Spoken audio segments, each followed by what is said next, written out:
questions you have to answer for on every defense. We said, okay, how does Virginia answer this? How does Texas Tech answer it? And then what about those do we want to take and implement to our team? And Coach Drew wanted to play fast. He wanted to create more turnovers because we hadn't done that in the past. And so that we can get out in transition, because we felt we had really good guards who could play in space. And so we decided that the no middle concept would allow us to create more turnovers so that we can get out in transition. Well, if you're going no middle, you're pressuring the ball, you load up and help, you're going to be in a lot of closeouts. So one of the things we did in them drill is just our 2-second closeout drill. I wanted to put a second and a half on the shot clock, blow the whistle, make the guys close out. You got 3 guys on the outside with balls, and it's all about your feet, feet pointing to the sideline. If you got the guy in the corner, you want your feet straddled.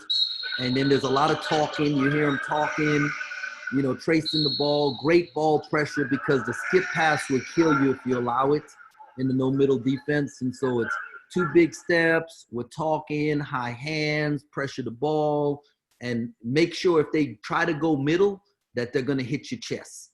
Okay. And don't worry if they go baseline, because there's going to be help. Okay. Don't worry if they go baseline, there's going to be help. And so that's what we did closeout wise. And then the closeout built into the X out. So you can see right here in the build up that I'm the guy with the ball on the top X. And imagine that I'm being guarded, heavily pressured. Okay. And I drive baseline, guy in the hole is going to close out, going to cut me off outside the paint. Person in help, right, is going to take the first pass. Person who was in the hole is going to take the next pass. And then we ride his hip on the baseline, not let him go middle. And so this thing's going to loop. And this looks really crazy right here, because you got Flo Thamba, who's in at the rim. He's got to cut me out outside the paint. And then on the pass that I have no pressure, he has to be able to get to the second pass on the defense. And, and they'll look at me and like, Coach, I can't do that. And then I'll tell them, look, man, you're a Big 12 athlete. You can do this. And if you can't, I recruited the wrong kid. And so, it really stirs them up, and they try to do it. But one thing that the guy who's got 2, who's off the, on the backside, we always tell him, be aware, talk early. And then we play a lot of 4-on-3 scramble early in practice, just to get the guys rotated. I mean, just used to just rotating. And we actually don't mind if we get 3 on the ball. We'd rather get 3 on the ball than not get the second guy to the ball. And then as we learn to talk with each other and learn to help each other and be more aware of what's going on, we were able to do a better job of just getting 2 for help, and then sometimes not even having the help, because the guys were able to cut the person off on the baseline. So I'm going to show you some live action here. And this is, going from the midline, closing out to the corner, locking the dude in the corner, giving baseline help. And then you'll see a clip where Davion Mitchell, he does actually what Flo Thamba had to try to do in the practice drill. He's going to be in help at the rim and still challenge. So there's Davion. Davion's in help at the rim, and he takes the second pass and gets a block shot. And that's just, guys, they go ride the hip, cut him out outside the paint, close out. He had 2. He took the first pass, and then he locks him up in the corner. Freddie's on the baseline. That guy tries to go middle. Maceo makes him hits his chest. Davion goes from at the rim to the second pass and was there to contest it and get a block shot. And so this is just, these are just the habits that we practice just come into action right here live. And really liked how we played this year defensively. It was just one of those things that I felt our guys had a freedom on defense to just be super aggressive. Now, so we said that, the 5 questions was, you're going to have to, how you guard the ball, where's the help coming from, and then how you can guard in the post. And for me, when we lost to Gonzaga in the second round of the NCAA tournament in 2019, part of it, they were better than us. Other part of it was we had no answer for their post players. Okay. And we just didn't have anything in our defensive package to take away their post players. And so I think there was like the kid that got drafted, Brandon, can't think of his name, but he had 38. We had no answer for this dude. We were small because Tristan Clark was hurt, and so we were small. But then, like when he got going, we had no answer for it at all. And so we put in double in the posts, and we were going to switch ball screens so that guards would have to guard the posts, and we're going to front the posts, and we're going to double from the backside. And this is just a little buildup that we did. That's how we did it. You know, our guards would fight in the post, and whenever there's a post guy, you know, guarding the post, it was an automatic double. And so we clamped the posts. And so we worked on the footwork, on what we wanted to do, you know, and opening up and playing with our chests, and, you know, just and my thing for our post players is that if they're fighting, they're not posting. Okay. And so like we just constantly wanted the offensive post player to be in a fight. Now this right here, you're going to see these dudes, it's supposed to be a clamp, but they come, I call that an Oreo, when there's one guy on the top and one guy on the bottom, there's a space in the middle. And so we didn't want the Oreo. And so, you know, we wanted to clamp just like that. And whenever there was a guard in the post, okay, whenever there was a guard in the post, it was always an automatic double. And that was just our thing. Okay. And so this is just some live action right here. And Davion Mitchell is just a beast. On the ball, off the ball, it didn't matter. This dude, he just took stuff away. And I didn't say this at the beginning, but you're gonna see us double in there. But I don't think it would have mattered what type of defense we played. We're gonna be good defensively because Davion Mitchell's arguably the best on-ball defender. Mark Vital's probably the best versatile, like he can guard any position. And Freddie was one of the top 5 post defenders in the country. And so this just allowed us to create more turnovers, and then that we could get out in transition. But like we automatically doubled this dude. And Arizona, you know, they had great post players and a great post game. And we just decided that anytime they touched it, we were going to double, or we're going on the pass. And consequently, we caused so many turnovers in the first half for them that they never threw the ball into the post in the second half. And we did that a couple times to some teams that just took all their whole post game out of the equation. And so now we just had to guard screening sets and middle and ball screens, because nobody wanted to throw the ball on the side, because we would just pressure it so much, or throw it into the post because we would double it. Right. So any questions on that, about that? And then I'm gonna just talk about a couple offensive stuff that we do, just some build up things and go on. But anybody have any questions about any of that? All right. So Coach Tang. Yeah. Coach Tang. I have a question. Where do you bring your help side defense from the midline or from the first man over when you double down on the post player? From the midline at the rim. Okay. Okay. Whoever's at the rim is the one that's doubling. And if it's let's say it's a big on a big, then we may not double until that big dribbles baseline. So as long as he's trying to dribble middle, our big is going to guard him with his chest and fight to take away the middle. It's as soon as he spins or turns to dribble baseline, that's when we're going to bring the guy from the rim.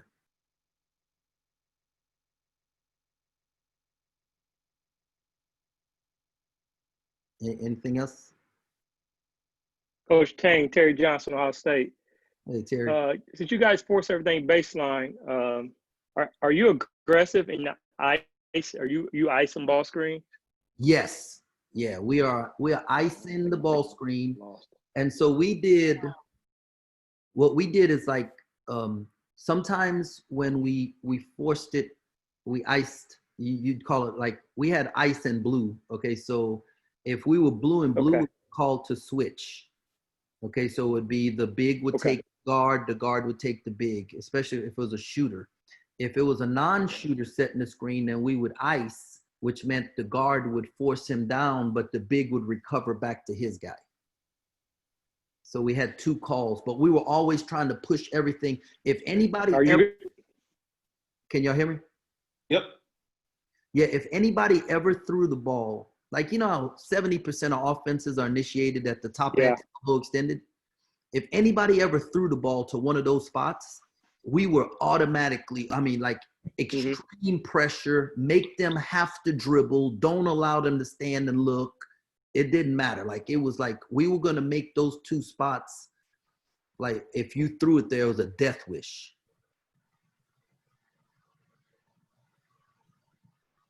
Okay. Coach Tang, Lamont Smith here. Question for you. So you guys have obviously staples that you do. You talked about the 5 things that you do with different coverages and so on and so forth. How much of that is changing for scouting? Or is, hey, you know what? We're forcing middle, or we're forcing baseline, and that's what Baylor does.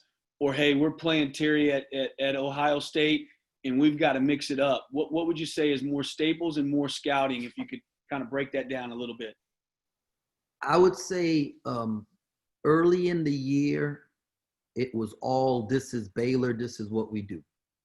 Okay. And then as we got into conference, towards the end of the first time through, it was still, this is what we do. And then teams started coming up with a couple wrinkles. And so we would scout a couple wrinkles and say, look, when they do this, then this is how we're going to guard it. We probably, Lamont, if there's 2 things that I felt like we could have done better as the season went along. But sometimes success, you get complacent or you get too confident in your team's ability. And one of the things was I felt like we made too many adjustments for scouts. And so, like, every practice, it was like we were practicing adjustments rather than practicing our habits. Okay, so that was definitely something, like, I would, like, if we had 2 days between a game, I feel like I would want to use a segment of one of those days to be us. And then maybe a segment of each of the 2 days to talk about them. But really get our guys back into the thinking about us. I felt like we went too many days, like, where we thought about adjustments that we weren't aggressive enough. That's great. Thanks. Coach Tang, being that you guys just put this in, really sounds like a lot this year from your research in the offseason. How hard was it for you guys as a staff to kind of pick up and make decisions on, and how hard was it for the players? Well, you know those 3 dudes that I told you about, Davion Mitchell, Mark Vital, and I felt like going man-to-man allowed Mark Vital to be an all-conference player. Yep. You know, and might give him a chance to earn money playing this game, you know, because he showed that he could win games without ever scoring a point.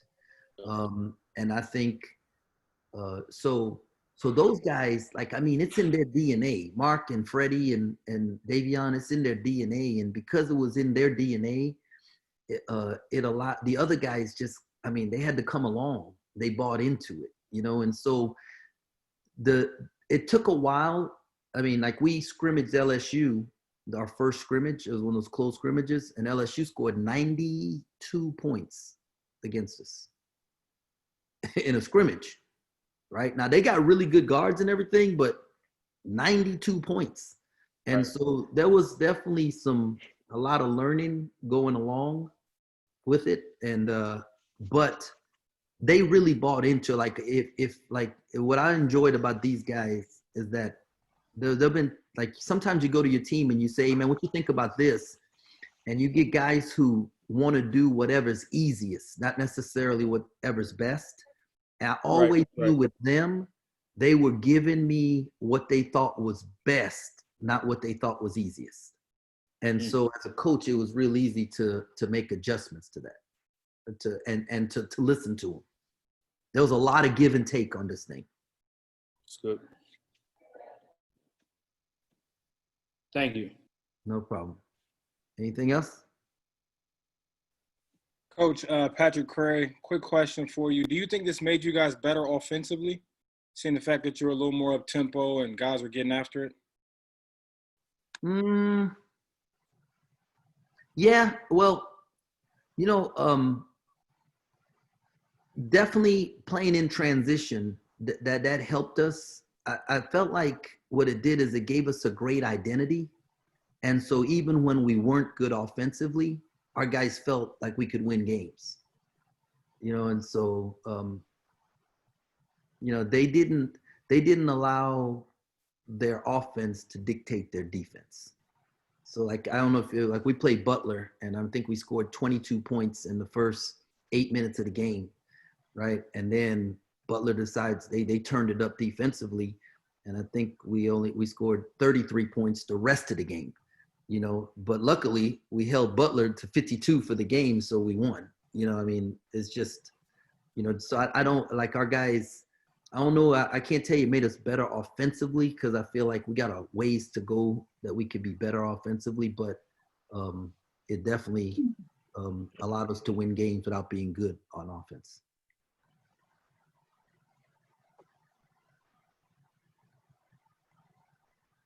Anything Coach Tang, Kareem Brown here from Niagara County. How much, like in the recruiting process, are you looking for guys that fit your system, or guys that can that you can mold and at least have the toughness to play in your system? None.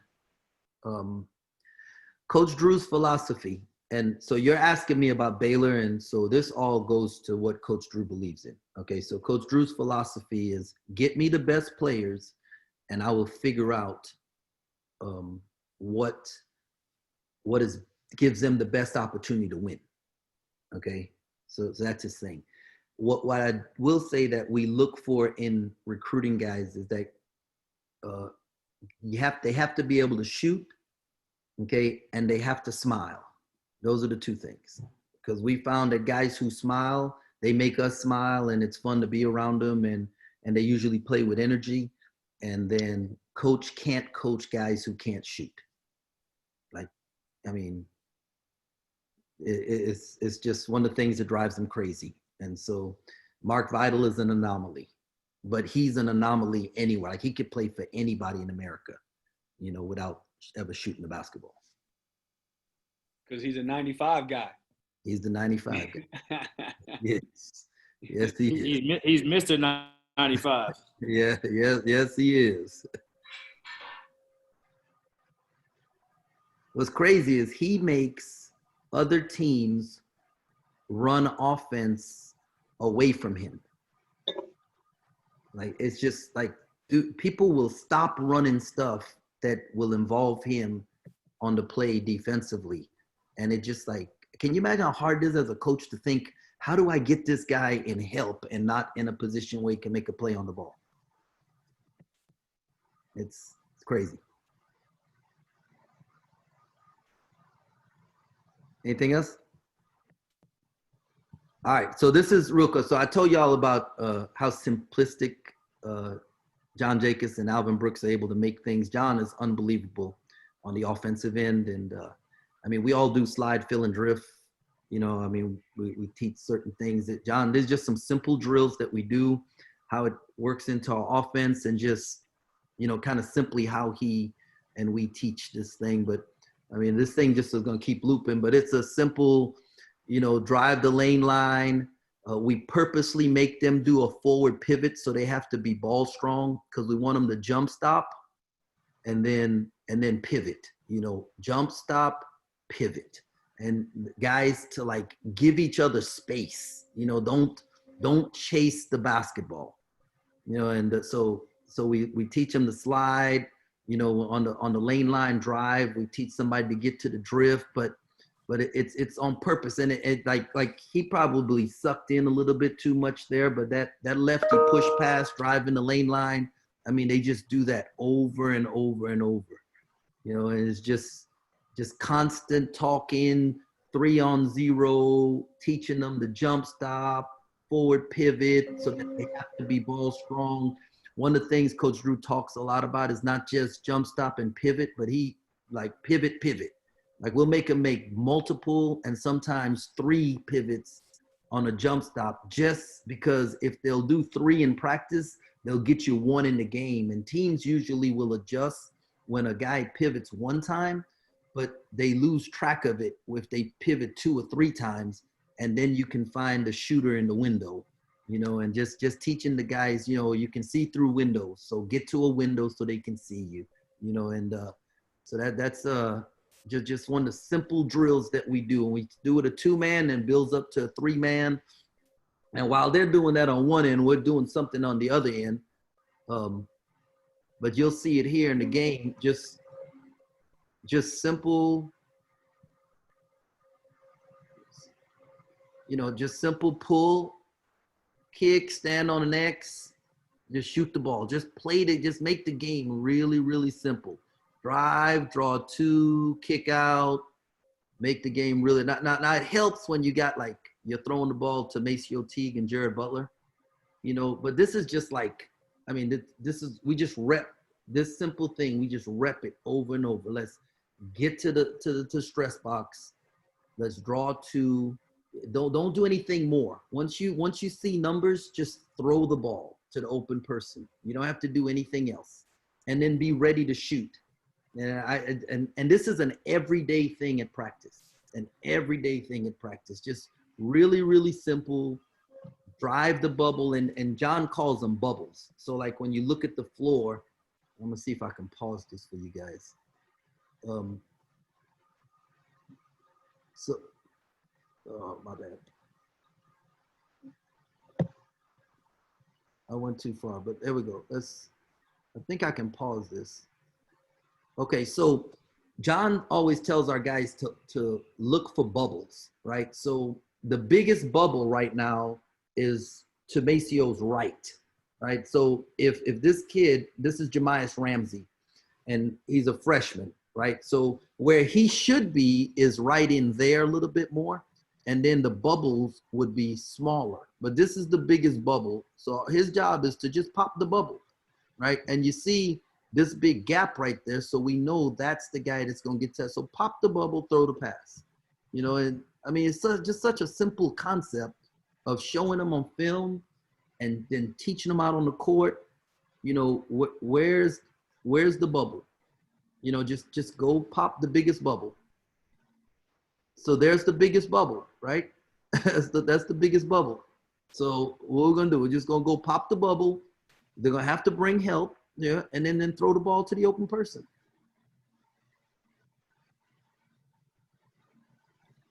So while our guards are on that end, right, in practice, and they're working on slide, fill, and drift and perimeter spacing and stuff, on the other end, you know, we're working on, with the bigs, you know, on what we call get flat and then seize and escape. And so you got, you know, on this get flat drill, I mean, we do this every single day. I'm just throwing bounce pass or lob passes, and they're just butt to the baseline, cheat step, finish. Butt to the baseline, cheat step, finish.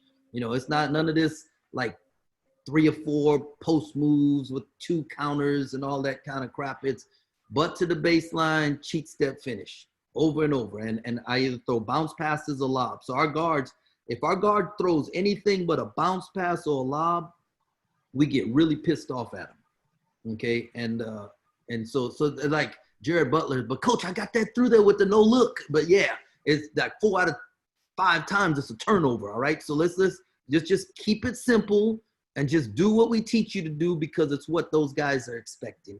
And so this is middle drive by a guard. We're gonna get flat, look for a lob or a bounce pass, and if they kick it out for a shot, then we're underneath the defense so that we can get rebound in position as we go. So that was get flat. Now this is seize and escape. So when there's a baseline drive by the guard, ball side, if you're on the ball side block, you escape up the line. If you're at the opposite block, you get to what we call the C, which is the front of the rim. Okay, so guard drives baseline, 1 big escapes, 1 big gets to the C, which it opens up the lane for the drift pass if the guard needs to, if he needs to Steve Nash, which is dribble all the way through. And so it just fits into what the guards are doing on the other end, and we're just getting a ton of reps on this end, just getting used to baseline drives, seize and escapes, They're calling it, they're talking it, they're saying it, so the guards know what's going on, and we're talking right there. And so now you'll see it in live action. That's a baseline drive. Freddie escapes up the lane and gets a jump shot. Baseline drive. Tristan Clark gets to the C. Lane drive from the middle. Matt Meyer gets flat. Lane line, and so bounce pass to Freddie. Freddie gets flat. You know, and so it just like the concept of, like, some people call it their motion. This is our motion, okay? Once the set breaks down, our guys know we're going to slide, fill, and drift. Guards know where to go. Bigs know where to go on each drive. They got certain spots that they can get to, some space in, and try not to, you know, hug each other. Mark Vital probably should have got a little flatter there. And, you know, that makes it real easy right there. Now this right here, okay, I'm just, Coach Drew, like on this end, they're doing 5-on-0. On the other end, we're doing a defensive drill, okay? And coaching 5-on-0, he's really big on screen assists, okay? That guys have to pop their feet on screens. They got to relocate. And then he's got the guys like imagining that the defender tries to run through the screen, because when you're playing West Virginia and Kansas and stuff, they just bully the screens. You know, Ohio State's really good at bullying screens. Okay, so what we do is if they're gonna run through the screen, you've got to fall and you got to yell. And I can't tell you how many times this year we got fouls on the defense, right? Because they ran into the screen and our guys fell and yelled, and we practiced it. And I thought it was like the dumbest thing in the world early on. And then I started seeing it pay dividends in the game. And I was like, bro, we need to do that all the time. And so you'll see right here, it looks crazy, right? So there we go. We're running a 5-on-0 set. Mark sets the screen. Freddie sets the screen. He falls and yells. And in this drill, coach is telling the bigs, you got to take at least two screens, set two screens where you fall and you yell. And all the guards have to do it. The bigs have to do it. You know, every one of them's got to get one, and until they can get a shot up. And so they're doing this on that. And now you're going to watch it in the game. There's Freddie setting the screen. Marcus Garrett falls into him. That's foul number 3. Here's Freddie setting another screen. Marcus Garrett does the same thing. That's foul number 4. He's going to the bench. Okay, he was so pissed. There's Maceo on a cross screen, and Earl Robinson runs him over, right? And it wasn't even that bad of a run over, but the ref turns and he sees a guy getting hit in the chest and he's falling and yelling. And you know what he's doing? And this is direct correlation from practice, what we practice, to it paying dividends in the game. Because sometimes, man, we do a lot of stuff in practice and it doesn't translate to the game. It doesn't like equate to winning, you know, and this, as crazy as it looks, equated to winning for us, you know, and it was just crazy because now guys avoid screens. And if we can get him to avoid the screen, then Jared Butler's shooting a wide open shot. If he runs over the screen, it's a foul, you know, and it's just the craziest thing in the world. But you see Maceo T, that's it right there, running over him, picking up the foul in a crucial, I mean, it was a 73-77 game, and we draw a foul and he gets to go to, you know, we get the ball back. All right, so another thing that we practice 5-on-0, right? We practice on offensive rebounds. If you are inside the charge circle and you're facing the goal, you can stick it back in. If you are not facing the goal, even if you're inside the charge circle, or if you are outside the charge circle, when you get the rebound, you got to kick it out for a 3. Okay, so we send 3 to the glass. We should always have 3 guys going to the glass and then 2 guys at the top of the key, not necessarily next to each other, but we call it Baylor spacing. 3 at the glass, 2 outside the 3-point line, above the free throw line. And then, so our guys know you get the rebound and you're outside the paint or you're not facing the goal, you can turn and you've got two guys above the free throw line extended at the top of the key area. And I'll let this, so this is 5-on-0.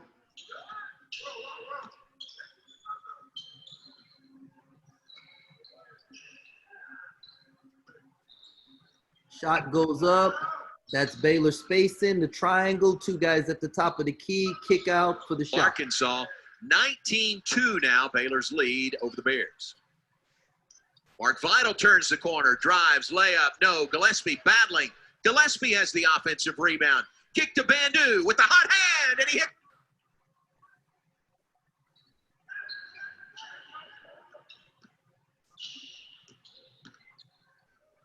Kick out, offensive rebound. I'm outside the charge circle. I kick out, make one more pass.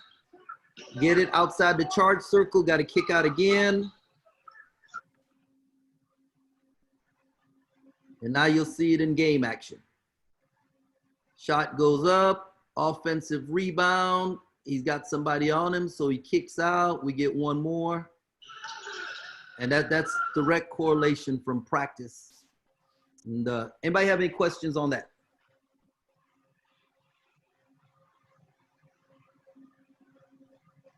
So we started this thing, and I told you, you know, that for us, it's about joy and, you know, and celebrating others. And this is just like, so this is a clip right here. And this is like something that we would teach, right? And it can, I'll just let this first one roll real quick so you can see right here. So we're running a set. Pennant, now we're into our motion. Matt drives, shoots it. But this is what like we would do. Coach would do this right here. So as we're running this set,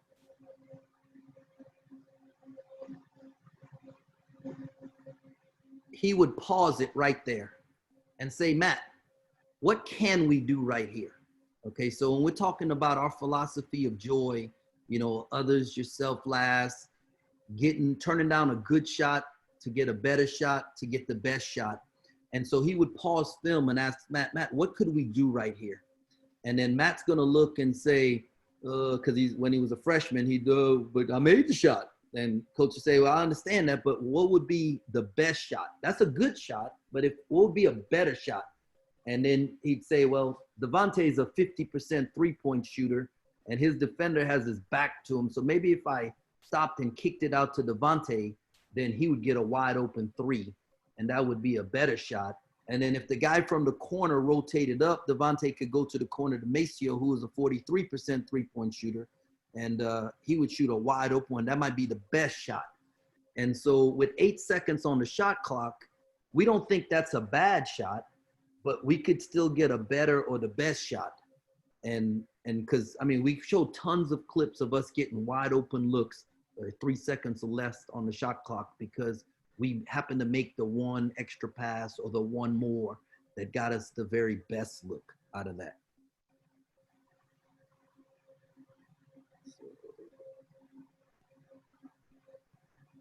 So I'll let this roll, and then you'll see the next clip of like what coach would probably show right after that. So we got this, not a bad shot, you know, a tough shot, but not a bad shot. And now here we go. He could shoot it, but he doesn't. He could shoot it, but he doesn't. We get one more, and then watch the whole bench, you know, and that's for us, that's joy on the offensive end. This is joy on the defensive end. Okay, you got Maceo Teague, Mark Vidal, and Freddie Gillespie, and we didn't scout this. Okay, this is part of just us doing a lot of switching at practice and just teaching them to talk and just be aware of what's going on offensively. And they do a 3-man switch on their own. These three guys do a 3-man switch so we can get Mark Vidal on the person setting the ball screen. So when we switch, it'll be Mark on the ball and Davion on the next one. And so they work this out on their own. Now we got our best defender in America on the ball. against their point guard, you're going to see Maceo Teague blocked out twice, and we get the ball, and that's what we call joy right there. That's the culture of joy for us. And so this is a picture of me and my family, and this is joy for me, you know, and I'm just extremely blessed to do what I do, and I appreciate this opportunity to share with you guys, and I can answer any other questions that you might have.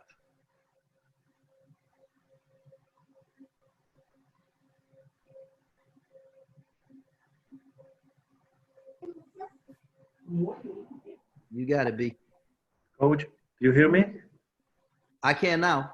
Okay, I'm from Mexico, and I'm great to be here around you guys, the best. And my question is, how do you start from zero to build the construction of the team to understand where they have to be in positions and everything? You know, like for us, we try to show the whole and then break it down into parts. And so when we initially started putting in defense, we would start with the ball at the top of the key and like go to a 5 out and then a 4 out, just show guys and kind of show them where they would be aligned. And then after we did that with the 5, then we would break it down to, you know, how we're going to close out. So we show where everyone would be aligned in a 4 out, a 5 out, a 3 out, 2 in alignments, how we'd want them, how we'd want their feet. And then from there, it just became breaking it down like you would do any shell. Like we'd start with closeouts. Okay, close out to the top X, close out to the bottom X, close out to the seam, you know, and we just rotate the different closeouts. But every day we did closeouts, you know, and it was a different type of closeout, but every day we repped closeouts. And then after that, then we went to 2-on-2 actions and 3-on-3 actions. And finally, we built up to playing 4-on-4. I would tell you that early on, we had to do a lot of scrambles, okay? And so it was, we had to do a lot of 4-on-3 scrambles to get our guys used to really rotating to help each other. I'm coming. Hey, Thank B, you very much, Coach. Hey, B, can you go to Marty real quick? I have to check on something. Yeah, go ahead, Jerome. We'll take. Please. Go ahead, El. Yeah, so Coach sounds like his daughter was sick. Yeah, so that was great stuff. I think everybody is getting a chance to dive into kind of the intricacies of Baylor and what they do and why they're so successful and obviously look like they're very detailed and organized and together, which makes a big difference when you're trying to compete at that level and any level and trying to win championships and win games. So we're very fortunate. The next speaker that we have is Marty Wilson. Marty's been a West Coast guy for a long time, and I've got a special place in my heart for Marty because I played for him at the University of San Diego, and he's been a great mentor of mine and a guy I really look up to in this business. And as I'm trying to make moves and navigate this college landscape, he's a guy that I always reach out to and want to get his insights because he's very smart and he's very honest and he cares about people. And I think that's very, very important. But before I jump in on that, there's a couple guys I do want to give a shout out to. His son, Jalen, is on the line too here. Jalen just finished his second year at Georgia down at with Tom Crean, and he's done a terrific job. And he put together a Zoom, I think, last week and had over 90 guys on there and was, you know, giving back to the game already at a young age. And kudos to him. And he's a bright star. So guys looking for that third assistant, guys looking for young guys trying to move up, I'm telling you, he's got it. You know, he's got that it factor. And so he's a guy you guys can connect with on the chat and get his contact and so on and so forth. Another guy that was on Marty's staff at Pepperdine is John Impleman. John's got a heritage or tradition, a family of basketball. John Wooden I believe his great-grandfather? Great-grandfather. So, I mean, shit. How many people can say that? Not very many. So, you know, he's talked and been around the game for a long time, and he does a tremendous job. I remember when I was at San Diego, you know, when you go and see those guys in the gym, you knew, man, you had your work cut out for you because they're going to recruit guys the right way and get after it on the floor the right way and so on and so forth. A couple other guys I think Jerome mentioned is Terry Johnson from Ohio State. Great to see your face representing the Big Ten out of there. You got to have a terrific year and doing a great job there. And then from Conference USA, when I was over at UTEP, I always respected this guy, and well beyond that, when he was at Finley, Mike Peck. Mike's been around the game, G League coach and college coach, and coached prep at the highest level. And so, Mike, we appreciate you jumping on. Before I swing it to Marty and introduce Marty, let's circle back to Jerome to just make sure everybody's cleaned that up. And if they got any more questions, we got about 5 more minutes we can hit with Jerome, and then we'll introduce Marty and get Marty going. Coach Tang? Yes. How you doing, Coach Owens? Question, how did, this is crazy, but it's in a good way, the screen assist start? Like, I've never seen that. That's a big time deal. How'd that come about? Coach would watch film. You know, your coaches, you offensive guys especially, y'all put in these great sets, and part of what makes sets work is the ability to set a screen. And then us defensive guys, we tell our guys, man, don't get screened, blow it up, you know. And so coach would see guys blowing up the screen, and he'd say, like, look, you got 2 choices. You can either set the screen where they don't get through, or if they push you, fall and yell. Right. Okay. And I mean, that was just the thing. And he would show them on film, look, he just blew through your screen. You got 2 choices, set the screen or fall and yell. And then for him, it was like he said that, you know, when I was in high school, like we did these charge drills. Yep. And it was like, you know, it was like football. You got ran over, right? Yes. Like nobody wanted to take a charge because I didn't want to do that practice. You know, I'm doing, you know, so for us, it's about being smart. Like when you get hit, fall down. You know, you don't have to get killed, you know, and so that's what he said in the screen. You don't have to get killed. It's just, you know, so he saw that on film. He showed it to the guys and then wasn't getting the results he wanted. So then in 5-on-0, he started implementing it, and then it carried over. That's big time. Thank you so much. Coach Tommy Strine at Lamar. Hey, Tommy. Hey, quick question. So you talk about joy, and then you talk about, you know, coach likes guys that smile, right? And you kind of recruit to that.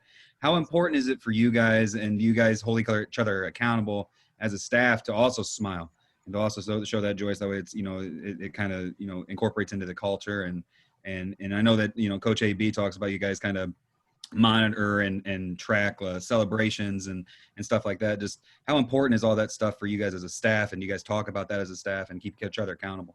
You know, it's really important, but like they can't hold me accountable to smile at practice. That's just the one thing.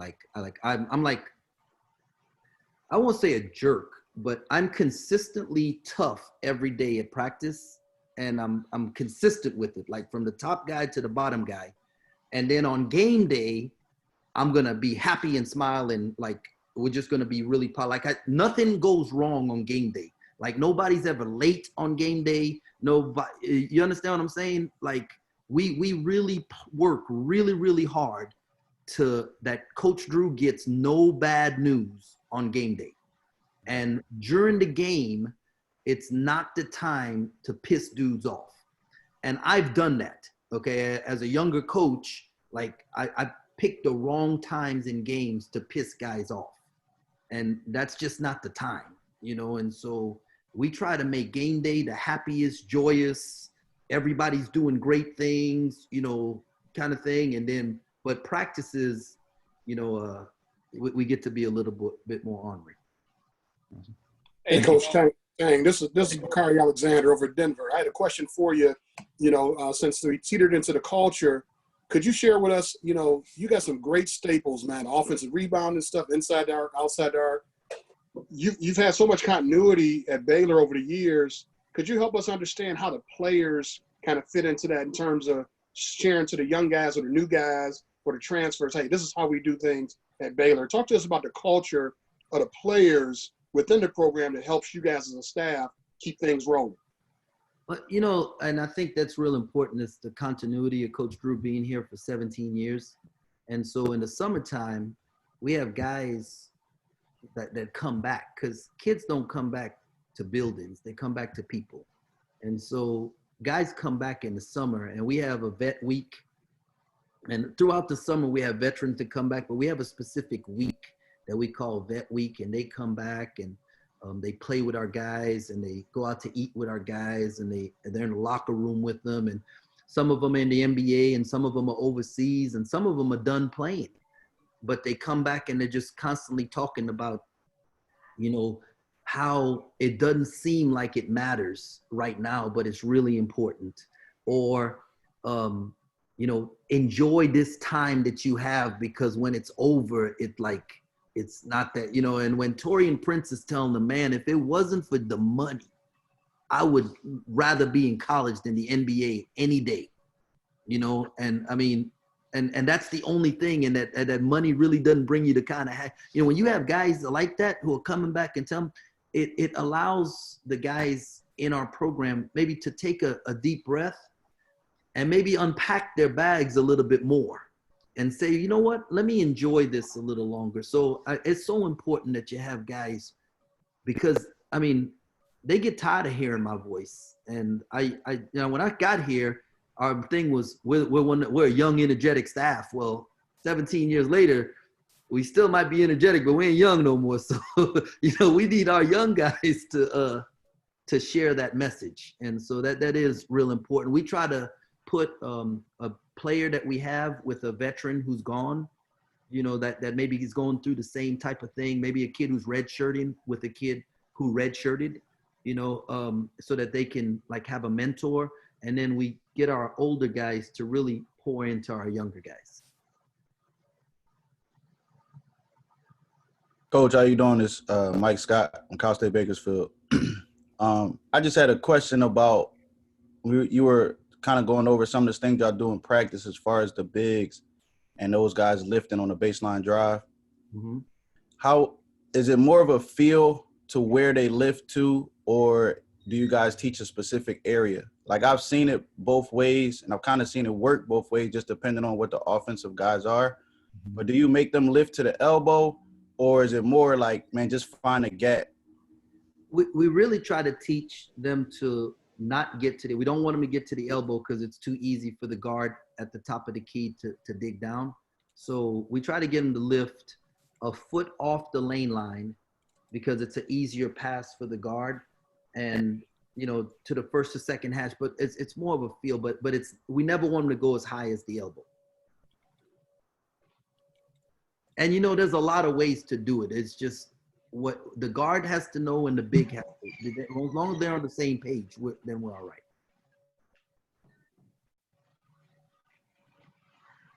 Coach Tang, Adam Hood, UTSA. How you doing? Doing well, Adam. Hey, I had a quick question. You guys were so good defensively last year. You were actually ranked 4th, KenPom. What would you say are one or two things that gave you guys problems, if any? You know what I mean? Like what kind was it? Was it the 5-out? Was it what West Virginia was the offensive rebound? What are there maybe two things that kind of like, ooh, we got to really bring it tonight playing against this style of offense or this type of? I'll tell you, K-State did on their, we call it the wheel action, okay, where they were setting doubles. Whenever they would like loop a guard, so like I'm coming off of you, and then I'm gonna get ready to go off of Coach Burton, who's the 4-man. Yep. Okay? And you're a 3, so and I'm the 2. So I'm coming off of you, and instead of going to Coach Burton, I cut that gap, and then you go off Coach Burton. That kind of loop action confused us when our guys didn't touch, talk, and take. All right, because they get a little lazy and say, okay, well, here comes the switch. I'm gonna just stay here, you stay there, and then they do that loop action. Now you get guys confused about who's taking who. That would cause us problems. Fortunately, the second time we played them, they didn't run that at all, which was crazy. Okay, and then the other thing is that, like I was telling them earlier, that there are two things. Like, I felt like we did too much scouting stuff as the season went along, and then the success we were having made us believe that we could guard anybody in a middle ball screen and just switch it. Okay. And so teams started TCU, their best offensive player against Freddie Gillespie, who's our third best defensive player, but maybe not our third best perimeter defensive player. He was just good with 5 minutes to go when the pressure's on, and there's just a couple possessions. He was real. But when they started like giving us a steady diet of that, and we're giving them a steady diet of play one-on-one with Freddie Gillespie at the top, that was like a little arrogance on our part, thinking that he could just guard anybody. Mm-hmm. And so as the season went along, we should have, and I will do this next year, have like 5-10 minute segments every 3 or 4 practice where we will guard with the ball screen with a hard hedge, guard the ball screen with a soft hedge, guard the ball, just some different things. And it's not as important for what the guys on the ball are doing. It's more important for the guys off the ball, because when you're hedging, you're tagging. Yep. Okay, when you're switching, you don't have to tag. Mm-hmm. And so now all of a sudden you're gonna hedge. Now you have to tag. Somebody has to be in position to tag. And just those reps of all 5 guys knowing what to do, just a few minutes, every 3 days of doing a different type of coverage. So we could come out of a timeout or go a 4-minute segment and say, instead of switching this time, we're gonna hard hedge, or instead of hard hedging this time, we're gonna soft hedge, just depending on what the team is doing. That I felt like we could have given the other team more questions to try and answer. I got you. Thank you. I'll take one more question for Coach Tang, and then we'll shift gears to Coach Wilson.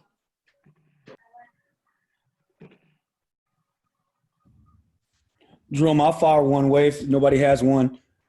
Question for you. So a lot of guys ask, assistant coaches who obviously you guys do the offensive defensive coordinator deal at Baylor. I'm aware that you and AB3 do the defense. Coach, their assistant does the offense. And so how difficult is it, or how do you navigate around, hey, coach is an offensive guy. He wants to spend a little bit more time on his offense. I'm trying to crack the whip and get him to, hey, we got to really get him to, buy in on this end of the deal. We're not doing well on our rotations. How do you get coach to do that? Maybe Coach Drew just already does that, but what advice would you give to younger guys, hey, how to navigate that landscape with coach? And again, I know the answer already because I've talked to you guys in depth, but I think it's great for these guys to hear that. You talked about some of the stuff with how you guys present stuff with coach. He's a numbers guy, but if you can kind of explain how you do that, and that can help younger guys when they're presenting that with coach, if they're responsible for, whatever it may be. Well, first of all, this was my 17th year. And this is the first time we've played all man-to-man.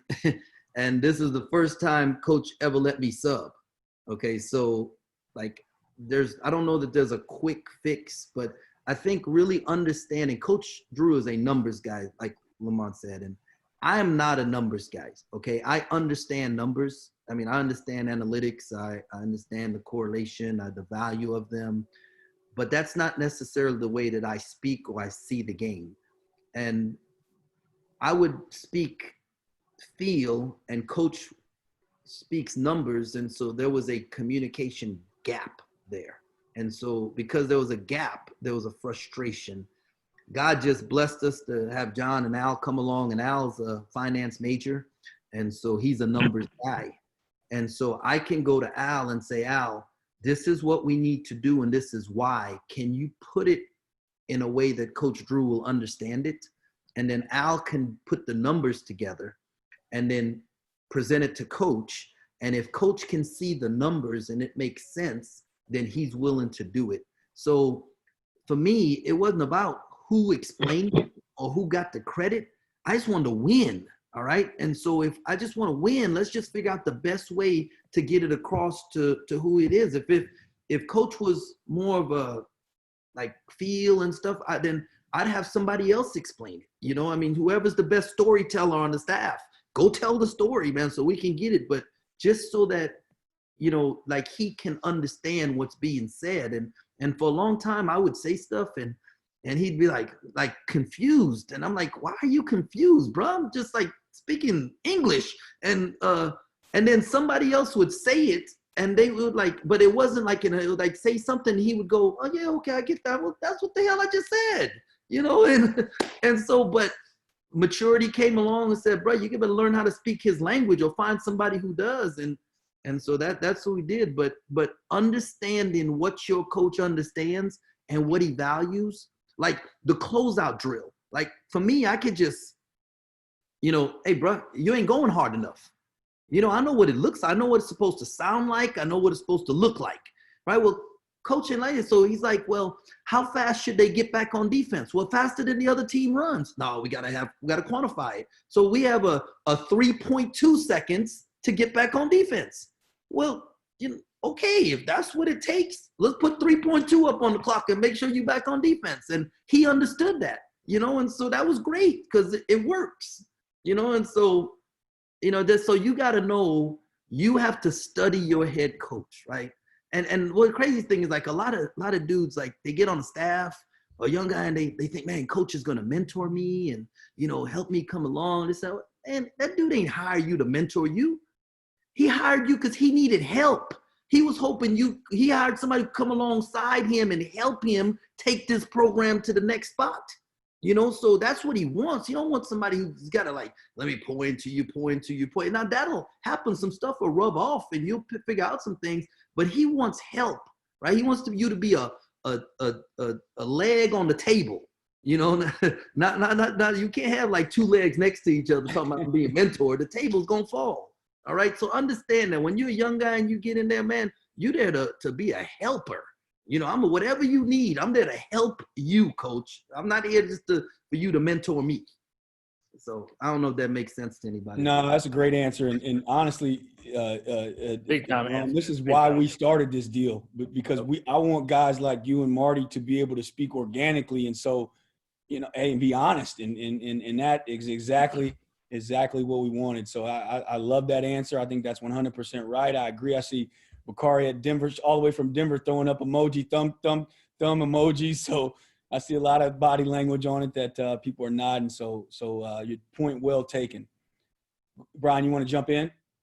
No, I just want to thank Coach again. Of course, you're going to stay on. We'll try to wrap some questions at the end. We can kind of tie both you and Coach Wilson and kind of quiz you guys on the spot. But we'll shift gears and go to the Pac-12 a little bit.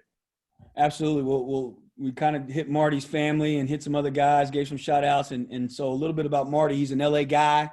Never thought he was ever leaving LA. I'm surprised they got him up to Northern California. Probably took a whole lot of money out of that Cal budget for Fox to get him down there and to do what he does. But he went to high school at Simi Valley. It's got an unbelievable story in terms of he was an assistant after Simi Valley High School, went to Pepperdine as an assistant coach. While he was at Pepperdine as an assistant coach, they had a coaching change. Guy had some personal things going on, so Marty stepped in as the interim head coach. So he did that. Then from there, he went within the league to the University of San Diego, was an assistant coach. From there, he went to the University of Santa Barbara, had a heck of a run there. From there, he went to Utah with Boylan, who's now the head coach of the Chicago Bulls. From there, he went back to Pepperdine, where he was an assistant coach. And then from there, they had a coaching change, and he was named the head coach at Pepperdine.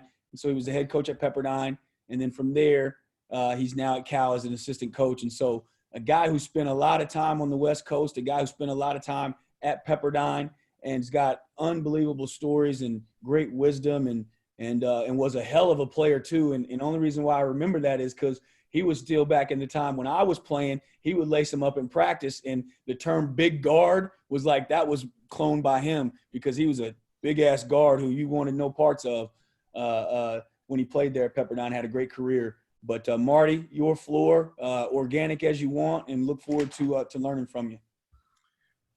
Well, I appreciate it, Mont and Brian. I'm excited to join you guys. Hopefully, if you can learn one or two things, more thoughts than anything that can help you.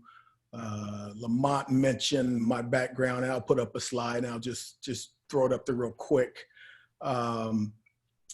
But majority of what I want to talk is just from my experiences.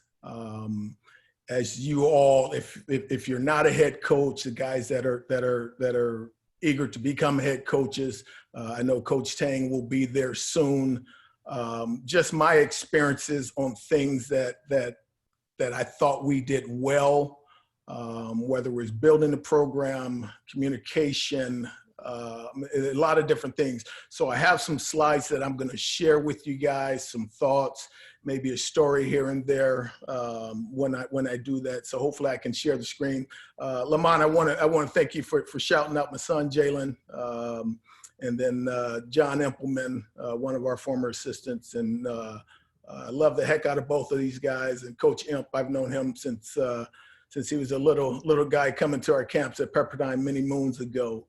And one thing, and the first slide I'm going to talk about is humility. And to start the story off, Coach and Coach Smith talked about Coach Impleman. Coach Imp will never tell anyone that he's John Wooden's great-grandson, because he does not want to use that as a leg up. So I would always try to make it a point to point it out, because I had a connection with John Wooden every day in our office for 6 years. So I took great pride in that. Well, for 7 years, I took great pride in that. So I'm glad those guys are both on, continue to learn and grow in the game. So I'm going to share. Am I able to share my screen?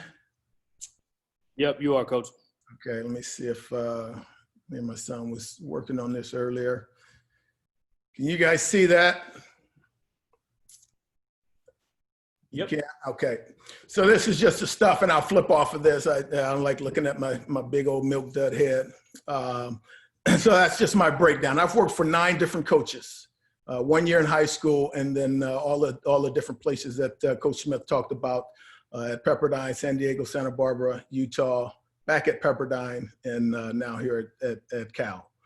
So I've been blessed. I've been blessed to be able to stay on the West Coast. I've been blessed to be at some great locations in Malibu, in San Diego, America's finest city, in Santa Barbara, in Salt Lake, back to Pepperdine, and now in the Bay Area.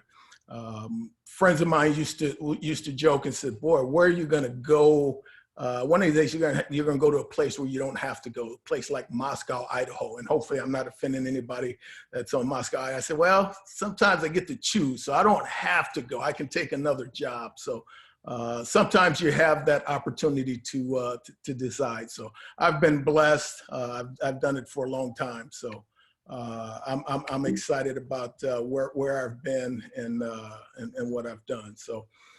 This first slide, you guys see that? I want to make sure it's operating. Okay. So there's a gentleman up here, the photo, and if you guys want to learn, take time, look up Chad Hymas on YouTube. Coach Smith, Coach Dedrick Taylor, I believe he's on. We had the opportunity 4 or 5 years ago to hear this gentleman speak, and by far the best speaker, most motivating speaker I've ever heard, and he's a quadriplegic. So look up his story. He travels all over the world to speak by himself, and he's in a wheelchair. So he has to get people to help him. But the humility part was, and he mentioned this, he says, take the I, me, and my, there's a typo there, and substitute it for us, we, and ours. Okay, that was powerful, because nowadays, everything is about I, about me, about my. And there's a lot of guys out there self-promoting and feel they have to get ahead that way instead of waiting and recognizing, hey, my job, my work is going to speak for itself.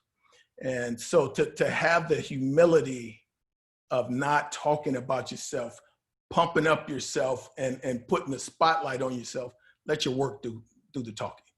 And Bob Williams, who I worked for at Santa Barbara, he knew that I was getting that itch to want to become a head coach. I was 36, 35 at the time, and we had some success. And I asked him, I said, Coach, what else do I need to do to prove that I'm ready? He said, Marty, just keep doing your job. People are noticing what you're doing. We're recruiting good players. We're working our guys out. Our guys are doing well in school, in the classroom, and we're winning games. So that allowed me to sit back and just continue to do my job. I know it's changed over the years. They got the search firms and all the different venues that you have to be involved with in promoting yourself. There's a level of a lot of that you have to do. I'm just not comfortable doing that. Will that hurt me from possibly getting another job? It may, but that's just who I am. So I've always remembered this. Take the I, me, and my out and substitute it for us, we, and ours. So I never talk about my assistants or my staff or my players. I always say ours. Okay, I always say ours. Every once in a while, you'll have to say I or my, but that's one thing that bugs me when guys say my player, my this, I got this, I recruited that guy. Well, you don't brag about that guy when he's a shitty player. Okay, if he's a great player, yeah, you're gonna brag about him. But if he's a shitty player, you're not gonna say, hey, that's my guy. I brought in that shitty guy. So don't do it when you have a great player. Have some humility. Big word, culture. Everyone talks about culture, and it's needed. Okay, simple deal. Webster's Dictionary definition: development or improvement of the mind by education or training. And the reason why I put that up there is when you first start a program, you have to try to set the tone for your culture, what you want taught, what you want them to learn by educating them, what you want them to learn by training them. And then as you progress throughout your years at that place, you have to continue to build, you may have to manipulate, you may have to add to that culture.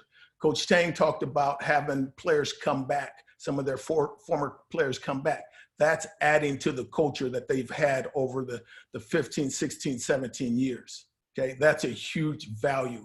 So you have to mold that. Okay, and it starts with the head coach. One thing that we had, and I think this goes towards the culture, is a motto. What's your motto or what's your mantra? That was our logo at Pepperdine when we took over. And it's pretty self-explanatory, but I'll go deeper into it. Every t-shirt, every dry fit, practice shirt, whatever workout shirt we had, if it was for conditioning, if it was shooting, if it was pregame, if it was lifting, we had that logo on our shirts. And the purpose of it was about unity, about being both feet in. A lot of people line up, and I'm not saying it's wrong, when you huddle up before or after practice, you huddle up around the circle. Well, we huddled inside the circle. And a big part of it initially was setting the tone, setting the mindset of, hey, get both feet all the way in the circle. Just that simple. And every once in a while you have a guy with the foot halfway outside the circle, and I would wait and wait and wait. And initially I would have to tell guy, hey, get your foot all the way in the circle. After about a year or so, I didn't have to do it anymore. The players started doing it. The managers started doing it.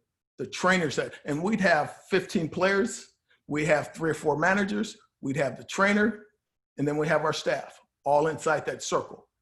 But it was a mindset of, I'm putting both feet in every single day and do what's necessary for our team.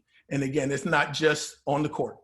Okay, if a guy's missing class, easy meeting. Hey, you got both feet in?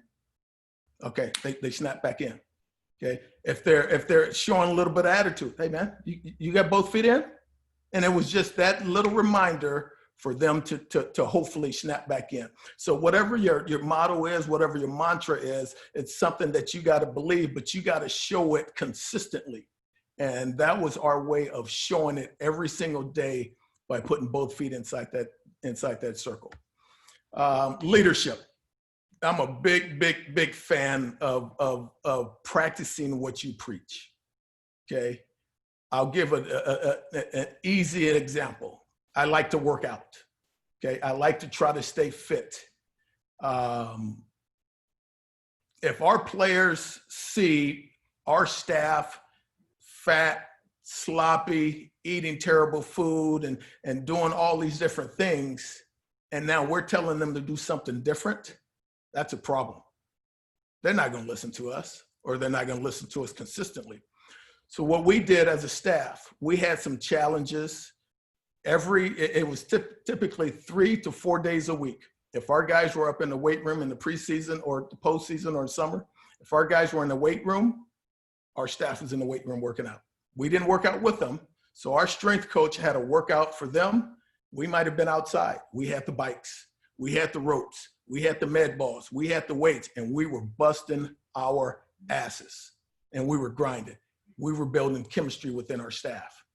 But more importantly, okay, we were setting the tone for what our other guys wanted to do, what we want our other guys to do.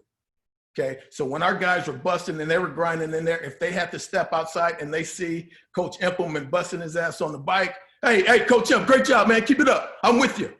Okay, we were building our team. Okay, but it had to start with me as a leader, but us as a staff to show our teams this is what we want you to follow. And that was a big part, and I thought it went a long way for our team. The other part of that leadership is alignment. Okay, if you're not aligned, and Coach Tang talked about this a second ago, and as assistant coaches, they would have their pre-meetings before they go in with Coach Drew. Well, one thing that was important for me is, and I would tell our guys all the time, our staff, I wanted every one of their voices to be heard every meeting, because they all have different ideas. You all have how you think, but is it being heard? And I've been on staffs where you go in a meeting, it's like, well, he don't want to hear what I say. I got a great idea, but he doesn't want to hear it. So after that meeting, now you got, as Coach Tang said, now you got two guys over here huffing and puffing and complaining, and now because your voice not being heard. One thing that was important for our staff is, I'm gonna go around the room. Coach Imp, what do you have today? Okay, even my son, he was a manager. Jalen, what do you have today? What do you think? Because he's spending time in the gym with the guys. Okay, he's spending time in the dorm with the guys. He knows what's going on in their head. So I needed to know those things so we can coach them. But it's the same thing. The staff's got to be in line with the players. The players and the staff's got to be in line with the administration. Then you have the upper administration. If you're not on the same path, if you don't all think the same, it's not going to last very long. Now, I'll jump ahead to tell you, I got fired at Pepperdine. Again, I'm a Pepperdine alum. My wife is a Pepperdine alum. My daughter and son are Pepperdine alums. So to get fired after 4 people in your family, that was hard. But I understood it, and I had no problem with it, because we sucked our last 2 years. And we had a lot of injuries that, hey, we sucked, okay? Had we not had the injuries, would we have won more? No doubt, okay? But my point is, our staff, our players, and our administration was in line. Our upper administration was not. Case in point, I had a conversation with our athletic director. I think it was after my 5th year. And I asked him, I said, what was your goal when you first took over as the AD? He took over at AD in January 2011. I took over as the head coach in March 2011. He said, #1 goal was to fix compliance. Our compliance was a mess. It was a complete mess. We had some broken rules and violations, not with basketball, but just throughout the program. So he had to fix that. He said, my second goal was to get our basketball program headed in the right direction. I said, okay. I said, do you think that our resources match our goals? He said, definitely not. So then I asked about our upper administration, our president. I said, does our president feel that our resources match our goals? He said, he's unrealistic. He's unrealistic. So we weren't in alignment. So eventually I knew it wasn't going to work if things didn't go well. And that was the case. I'll get into that a little bit more. I know Lamont's got some questions that he may want to throw at me. Now, a big part of it, what are your core values? What do you believe in? What are your non-negotiables? Okay, we made an acronym of TRUST. Okay, that's simple. The first one is just trust. Believe in team, believe in staff, believe in program, in everything that we do. Okay, we have to believe. Now, a bigger part of that, and this is something that we talked about as a staff, in the hiring process, I have to trust you guys. Okay, I can't have you out drinking and driving and getting arrested, and now you're putting shame on our program. Okay, same thing with our players. You can't be out at a bar and now you're smoking and drinking and getting arrested. Now you're causing shame on our program. Vice versa. I have to be the leader of that. So I had to do my job to make sure that they knew that they could trust me as well. And I told them, they don't work for me. They work for my family. I like paying my bills. I like paying my bills. 30 years straight without not having a job, I've been able to pay my bills. And that was a big part of it, of being in situations where people knew that they can trust I was going to do what's right. Okay, and that's how I talked about to our staff. Vice versa, I worked for their families. Okay, if Coach Implement's got a wife and a little baby, okay, I'm not going to be out tearing up the town and causing ruckus and getting pulled over for drinking and driving, and now I get let go, he gets let go. So that was a big part of our deal. I'm sorry. Let me go back. Second one, respect. Okay, this is players and coaches. When there's communication, give eye contact. Give eye contact. It's not that hard. And I have to teach it to my kids, and I still get on them about it. Hey, look at me in the eye. A lot of times is when they don't want to hear certain things. Give positive body language. We all see it. You take a kid out for fouling, you take a kid out for taking a bad shot. He comes, gives you that little backhanded half high five. Drives me nuts. That's bad body language. Or they start pouting and sulking. So we deal with it head on. No. I grabbed the guy, he was our lead scorer. He gave that handshake. Come back. Hey, man, shake my hand. Give me 5 the right way. We don't do that. Okay, you have to set the tone, and then just a verbal acknowledgement. Okay, something simple. Unity. It's clear. Work together. The more together we are, it allows us to go further than you can individually. Service. Okay, we wanted to serve, whether you're on the court, whether you're off the court, whether you're in the community. Okay, you have to serve selflessly. Okay, I'm going to give to other people without expecting anything back from anyone. And then eventually it will come back to you ultimately. And then the last thing was toughness. Okay, whether it's on the court, whether it's off the court, being able to deal with adversity, being able to fight through obstacles in order to reach our goal, whether it's our academic goals, whether it's our basketball goals, whether it's their personal goals of doing different things off the court. So those were the things that we talked about consistently. And then we would in our meetings with the players and with the staff, we talk about it all the time. So those things, you have to have certain things that you just believed in. Okay, the cornerstones of your program. What are your program's priorities?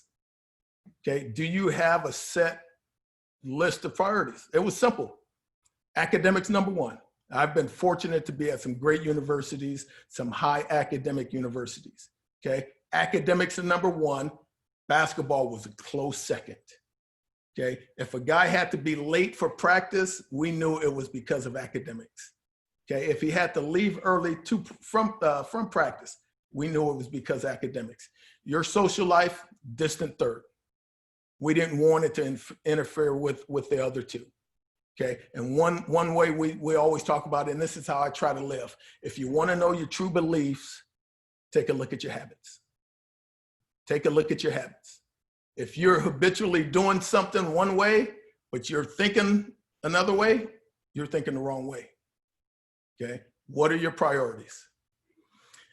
One thing we talk about just in building your basketball chemistry, and Coach Tang talked about it, and actually the unity that they have and the continuity that they have. We developed a thing, probably our 4th year into it. We just talk and touch.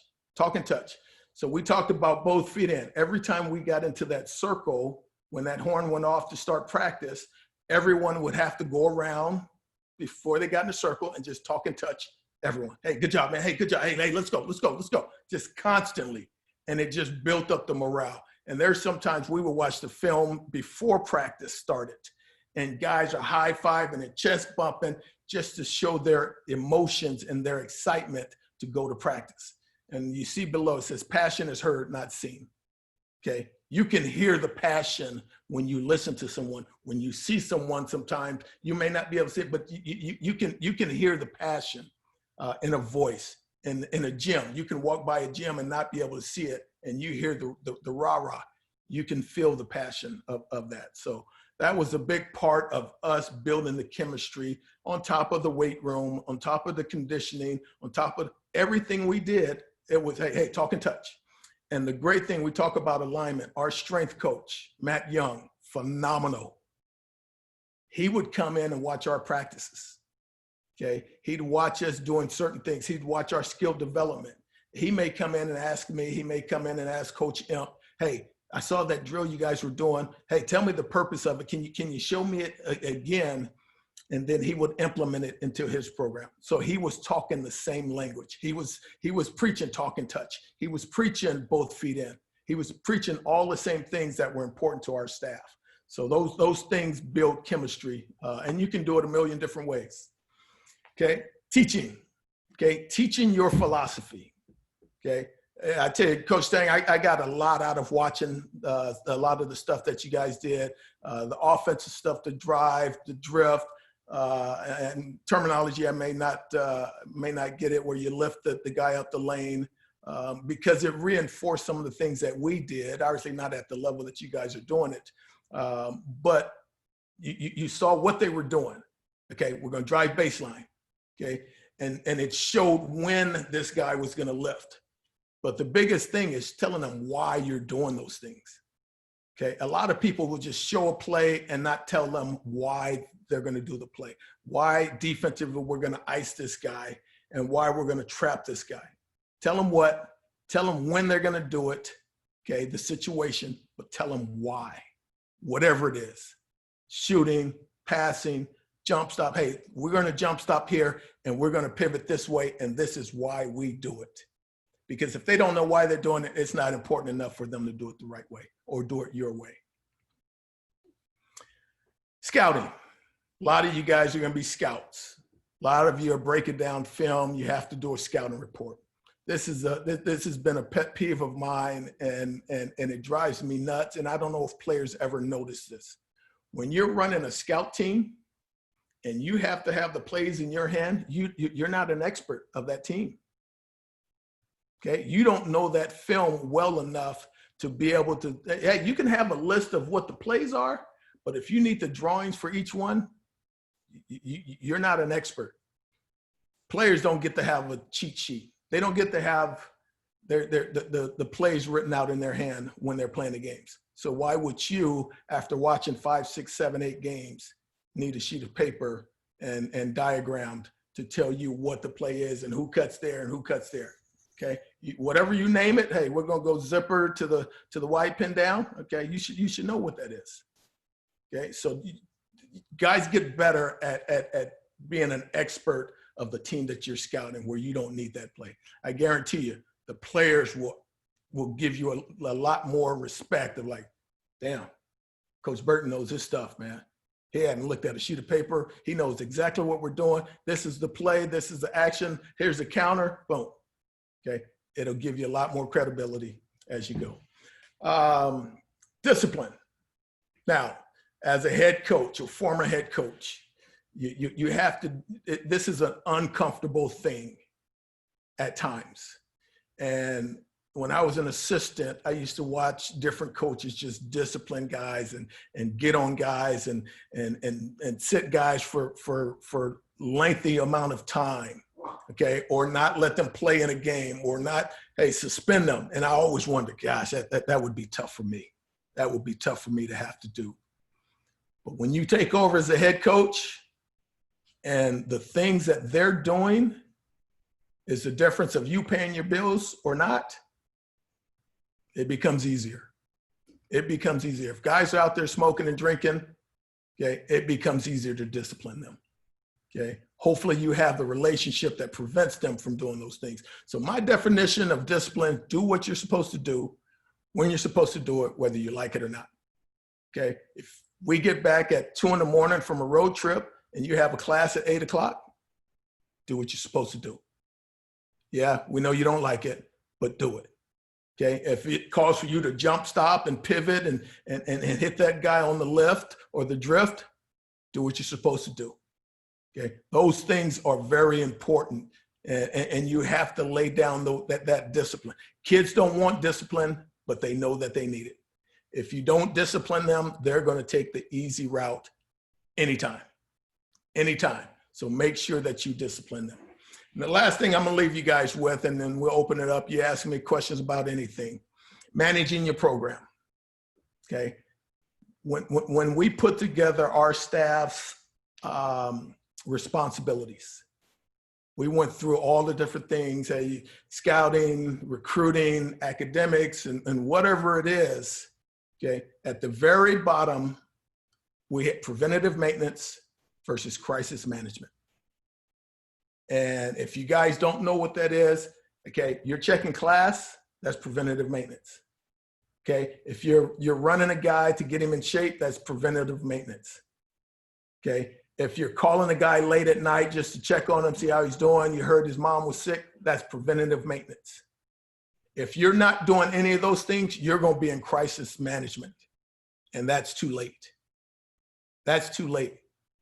Now, if your best player and his girlfriend broke up and you hadn't learned about it, and he's struggling and he's not going to class, or he's struggling, he's not eating, that's a problem.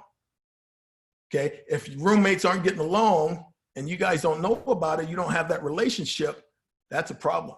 Okay, so one of the things that we would do at Pepperdine is typically every week, we try to do it every week. We wouldn't always do it every week, but I would mention to the staff and say, okay, this week, Coach Imp, you take so-and-so and so-and-so to lunch. And they had a program at Pepperdine. You can go up there and as administrator, you can take a student to lunch for free. And we were staff, they're students, let's take them to lunch for free and just talk to them. Learn more about what's going on in their lives, not just the basketball. Because if you know what's going on in their lives, they know that you care, they're going to let you coach them. Okay, that's preventative maintenance. If you're too busy, if you're tired of these guys, and you don't want to be around those guys and they're causing havoc and you don't know, you're going to be in crisis management. Crisis management gets you fired eventually, okay, for a number of different reasons. So those are the things that I wanted to get across mainly. Again, I told Lamont, fire any question at me. You guys are welcome to fire any question at me, and I'll be honest with whatever you guys want to throw at me. Awesome. We'll open it up for any questions for Coach. Coach Wilson, quick question for you. Safet Castro at Rider University. I really liked how you talked about the culture of us and we. And one thing I've been taking a look at throughout the years is how do staffs assemble their scouting assignments? And I see a lot of staffs are going towards the coordinators, and the staffs that have done that, I've talked with them about it, and it's about the we concept. Everyone's engaged during a game. Too many times we see, oh, it's my scout, and then other assistants are not as engaged in it. Could you explain how you did it? And if you got an opportunity to be a head coach again, how would you do it if you changed your mindset? Well, I'll tell you, before I became a head coach, I had never been on a staff that had an offensive and defensive coordinator. Coach Tang, I believe I heard that you guys have that at Baylor. I've never been on a staff until my last year at Utah. With Jim Boylan. Jim Boylan, he's an NBA head coach now, but he had been in the NBA for multiple years. And I was technically the offensive coordinator. And it was a little overwhelming because he had the NBA mentality, the Michigan State, for those guys that are in the league in the Big Ten. I mean, they run a million different sets. So it was a little overwhelming for me initially. And then Coach Boylan broke it down. He said, don't worry about all the plays. It's about the concepts. It's about the tags. Okay, you can add a tag so we can run an elbow to a wide pin down. We can go an elbow to a C, which was a middle ball screen for us. And you can add those tags to everything. So that changed my mind. Well, then when we first took over at Pepperdine, I had to make sure that I was comfortable with everything and not really controlling, but kind of controlling, managing everything. So I wasn't comfortable with delegating that yet. But my staff was, our staff was together for 7 years total, the whole time through. So I got more comfortable with what they were doing. They knew what I expected. They knew how I thought. So then I divvied it up. Coach Imp was our recruiting coordinator. Coach Amaral was our offensive coordinator. Coach Moore was our defensive coordinator. But we would talk about certain things, and a lot of times, and Coach Tang talked about it. A lot of times, they tune you out, especially as a head coach. They tune you out every once in a while. So at times, I could sit back and say, "Hey, Coach Amaral, hey, make sure we do this, this, and this, and this," and then he can bark at them, where my voice is silent. Or hey, Coach Imp, can you get on so and so? He's not doing X, Y, Z. And it just allowed that freedom for me to sit back. Sometimes I have to be the good guy. And I'd go over, pat him on the backside. So it allowed me to change my thought, but more so once I became comfortable. But in terms of the scouting, we've always done it. Each guy had a third, but we would sit together as a staff and we would break it down and we would go around the room. Hey, what do you think? What do you think? Hey, this thing's going to give us a problem. Give me your thoughts. Give me your thoughts. I might have 6 guys in the room. I want to hear all their thoughts. And then ultimately I'll make the decision. And then we go out together as Coach Tang talked about. We're going out unified and making sure we're doing it the one way. No, I absolutely appreciate that, Coach. Thank you. You're welcome. I'd like to jump in on this too, Marty. Something that just bothered me as a head coach was obviously we broke it up into thirds. I'm sure many teams do that as well. Obviously, we know that the other way to do it is everybody gets a piece of it, whether it be special teams, offense, defense, what have you. What bothered me as a head coach was, and even as an assistant coach, that Marty has Stanford scout, all right? And so Marty's working on Stanford, but Marty doesn't have a scout. He's got a bye week that week. And so, but Marty's not engaged in anything. But then we get in the game and Marty wants to tell me how we should guard something versus Stanford. And I'm like, or who the other team he's scouting. And I'm like, well, wait a minute, dude. Like, you ain't been in my office. You ain't been in coach's office. And now you got all the answers. But when it was time, you wanted to, you didn't want any parts of the extra film room in the hotel room. You were the first guy out. It was almost like you were on vacation that week. And so I would make sure, guys, as you have your scouts, be engaged, man. And I'm not saying that you have to be, hey, coach, we should run this, we should run that. But ultimately, if a kid comes up to you and asks you a certain, hey, how we guarding that, or what are we doing with this, you should know, you know. And I've seen that happen a lot of times where guys check out that week that, hey, I'm on vacation this week, man. I'm good. And so that's something I don't like. Well, and the big part that I talked about for us is we will watch film as a staff, not just me and the guy who was the lead scout on that team, on that game. So we're going to watch it together, and everyone's going to know this is how we're guarding ball screens on the side. This is how we're guarding middle ball screens. This is what our rotation is on whatever it is. And now when we go and some player asks a question, we all know. Okay, it's not just going to be, well, we'll go ask Coach Smith. He's the only one. He's done. No. You better know, because I don't want you blurting out stuff in the game if you don't know what the hell we've been working on for the last 3 or 4 days. Coach Wilson, Derek Brooks, Merchant Marine Academy. Great stuff. I love the organization of your slides and things. As a young coach, I find it hard sometimes to condense all of my thoughts and everything together. How long did it take you to put this presentation together and to ultimately find out who you were going to be as a head coach when you got the opportunity to lead your program and what you were going to stand for, what your program was going to stand for? Well, Coach, I appreciate you asking. The presentation was easy. Again, this is something that we had, and I just condensed it for the sake of time. Obviously, I have certain thoughts that I have that things that are important to me. In terms of getting to that level of knowing exactly what I wanted, some of it is, and this is a big thing for you guys, okay, who you work for How much do they give you? There's a lot of assistant coaches that have very little input on the court. There's a lot of head coaches that will run practice, and you're over on the side just clapping and cheering and high five. You might run a shooting drill. Okay, I have been very blessed in my 30 years to work for all the different guys that I've worked for. Some of them from the same family tree, the Jim Herrick, the Tom Asbury, the Tony Fuller, the Brad Holland. We're all in the same family. But they would give you 30 minutes, 20 minutes to break down the guards. Okay, these are the different things that we're going to work for. So that gave me, as a young guy, an opportunity to kind of grow my philosophy. Okay, case in point, I finished playing at Pepperdine in '89. Doug Christie, who played in the NBA for 14 years, he was a freshman. He couldn't play that first year. I was gone his second year. I coached him for 2 years after that.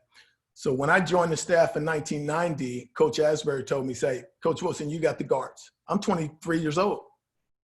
Coach Campbell, Coach Aggers, they're in their 30s. They've been in coaching for 20 plus years. So I asked Coach, I said, Coach, what do you want me to do with them? He said, do what you did as a player. Well, that was easy for me. I knew what I did as a player. I knew our offense, and it just allowed me to get comfortable and confident with what I did. Okay, so that's a big part of it. In terms of putting your thoughts down, just understand. Again, I try to write things down. I need to get better at it. I wear this thing out. I use this notes in here. I might have notes from 6 years ago in here. And a lot of times I dictate it. I use a recorder all the time to get my notes, my thoughts together. But I go back to those things consistently and look at it when I'm watching film. Like I said, watching Coach Tang is like, you know what? We did that. And it makes you feel good about what you did, because you got teams at a high level doing those things and having great success.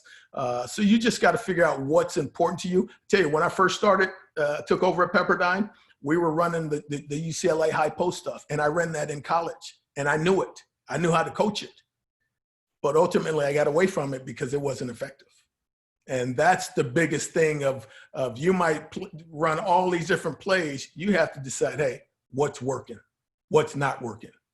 And at times you have to be man enough to scrap stuff because it's not working. I tell you what, Coach Smith, Lamont Smith was probably as good in the league at blowing up some of your stuff. And he got me better at having counters because, hey, they're going to switch out on our box set, so we have to do this and this and this. Yes, I gotta So talk. you had to study, but you had to put down your thoughts. And last thing, Coach, be true to who you are. Don't try to be who you worked for. Don't try to be some other guy that you saw on TV, because it's not going to work. Thank you. You're welcome. Hey, Coach, can I jump in here? Sure. Yeah, Coach Jackson, Utah Valley University. So this past year was my first year as an assistant, and our head coach he's an NBA guy, played in the NBA and coached in the NBA. So, you know, his philosophy is kind of what you said. I'm not a coach that has to stand on the sideline. A lot of the times I'm running stuff because I'm our defensive coordinator, so I run defensive drills, things like that. But it was my first year as an assistant, and a lot of times I felt like I was kind of thrown in the fire. I'm like, you know, what do I do? What do you want from me, Coach? What exactly? What's your philosophy? What do you want? What style do you want? You know, things like that. And he gave me a lot of autonomy with that, which really was a blessing in the end. But like you said, you want to help. Coach Tang, you said you want to help the head coach. So for you, what are the good qualities of an assistant that you know, hey, this guy is a guy that can make noise in the business and really be good at his job? These are the qualities of a great assistant for a head coach. Well, number one, and I've heard this from day one, a lot of people preach it. Not a lot of people do it, especially nowadays, loyalty. You look at our college game, that loyalty it's out the window. That transfer portal, there's nothing loyal about that. That's number one. Number two, hey, can you work well with others? Okay, you're going to disagree, and I welcomed it at times, we'd be in a meeting sometimes and guys disagree. I'd sit back and just let them go, and they keep huffing and puffing. And then when they finish, all right, you guys finish? And then we'd move on, because I want their voice to be heard even in disagreement. Okay, so you got to be comfortable and confident, but you got to be professional. You got to be professional in those debates. And probably the biggest thing for me is being a self-starter. Okay, I shouldn't have to tell you, hey, go do this. There's certain things that I'm gonna take off my plate. I'm gonna give to you. Okay, there's certain things you have on your plate now. You got to prioritize them. Coach Asbury told me day one. He says, Marty, you will never get caught up on your work. There's always something to do in coaching. It's writing a letter to a recruit. It's calling a recruit now. It's texting a recruit, emailing, graphics, all of those different things. So those are probably the staples for me. The one thing, Coach, I throw at you at the beginning, again, my son's on here. He's the GA at Georgia, and he's really confident. And I told him, put a foot in his ass if he's cocky. If he's cocky, I'm gonna put a foot in his ass. And he's working with Tom Crean. Crean's been around. He's a driven son of a gun. If you guys ever been down there to watch them, hey, he gets you going. But one thing that I challenge my son is hey, when you're in the meetings, if you're allowed in the meetings, shut the hell up. Sit there and be a fly on the wall and learn. Learn what the coaches want. Okay, and then when you are allowed to ask questions, ask questions. So I was fortunate to go down there, take him down there when he first got there. And I watched them work out a couple of times. He introduced my son to the players, and he was going to work some guys out the next later that day. And he walked over to Coach Crean. He said, Coach, I just want to ask you two questions. On this drill that we just did, what's the footwork you want on this? Okay, this. Okay, Coach, okay, how you want? I saw you do this. Okay, what do we call that? Okay, got it. And then he worked them out later that day. So I asked way more questions. I'm sure I probably drive Coach Fox crazy because I don't want to go out there with my philosophy. I know what I think. Okay, you guys got to know what that guy thinks. And then when you get your deal, you do it your way. Coach Tang, if you don't mind jumping in and answering that same question that Coach Jackson asked from Utah Valley about what are the great qualities of a great assistant, or what are the qualities of a great assistant? I definitely echo what Coach Wilson said, that, loyalty, man, I think I talked to a lot of guys who are worried about the next job, or how, and they're not doing their very best at where they're at, and I mean, if you, so just be the very best you could be right where you're at, and you're blessed that you're given the freedom to do that. So like, you can't have the autonomy to coach the defense and then be the person complaining about the defense. Yeah. And that's, I think that's something Al and I, like, this year, we was like, bro, we can't complain. He's given us this opportunity. So there's no complaint. Let's take advantage of the 15 minutes that we got. And we didn't do I know I heard, like, I wasn't the defensive coordinator, okay? Al and I were responsible for the defense, okay? Coach Drew said, this is how I want to play defense. I want y'all to teach it, okay? So just so we understand that, everyone had their own scouts, but Coach makes everyone watch at least 3 games of every team that we're playing against, so we all have input. Because if I see something that I think will work on offense, I have the freedom to say it. If somebody sees something in my scout that I missed about a player, I want them to tell me, hey, man, I think this kid likes to do that. And then because they caught something. I mean, it's the littlest things that somebody might catch that could help you get a stop. And, the average victory in the Big 12 was 3.7 points a game. So we're talking 2 possessions, right? So those things, it's real important. But, that, like, we couldn't complain when he gave us that opportunity. So you can't complain.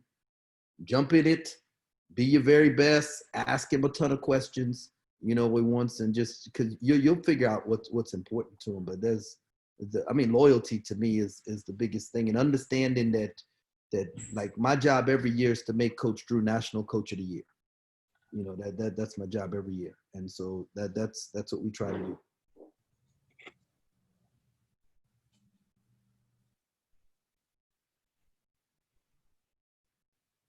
Coach Smith, if you don't mind leading a quick Q&A with Coach Tang and Coach Wilson for the group before we get off, that'd be great.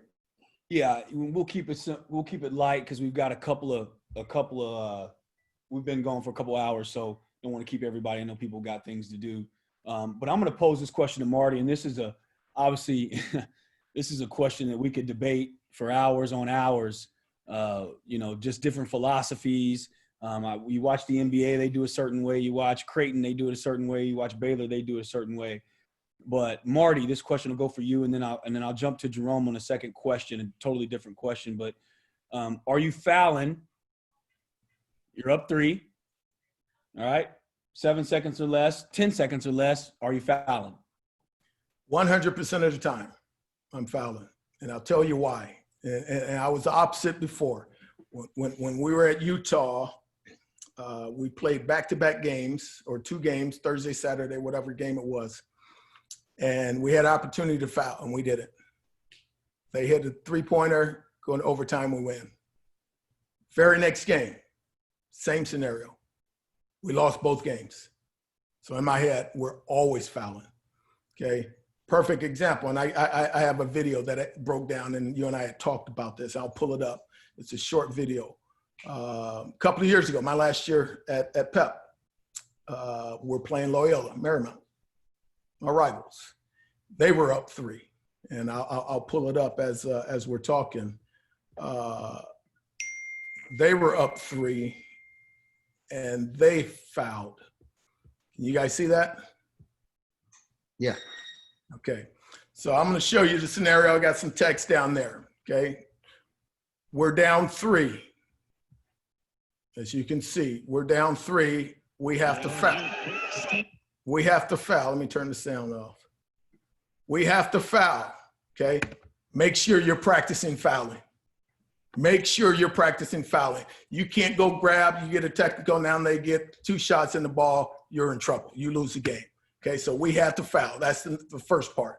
Okay, big part of it. Senior leader, Marty Udini. Okay, he's a GA at Pepperdine now. He was our 5th-year senior. Okay, the guy's tough as nails, had torn 2 Achilles. One his sophomore year, one his redshirt junior year. Came back and played. Big part of communication, senior leader, who's taking the ball out, who's where.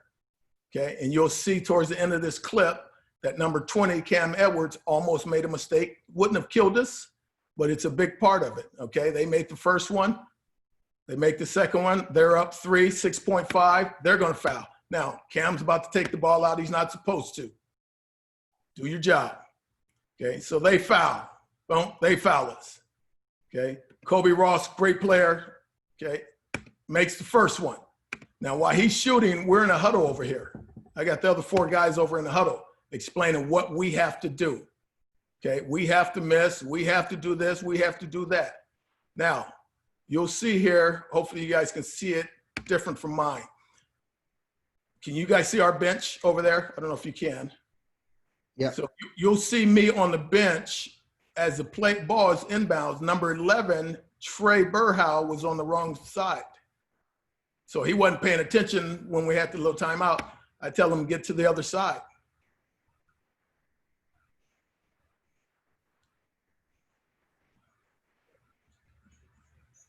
Okay, we win the game. Now, here's a slow motion action, and you guys think about it. All the things that have to happen for you to win that situation. You have to make the first one.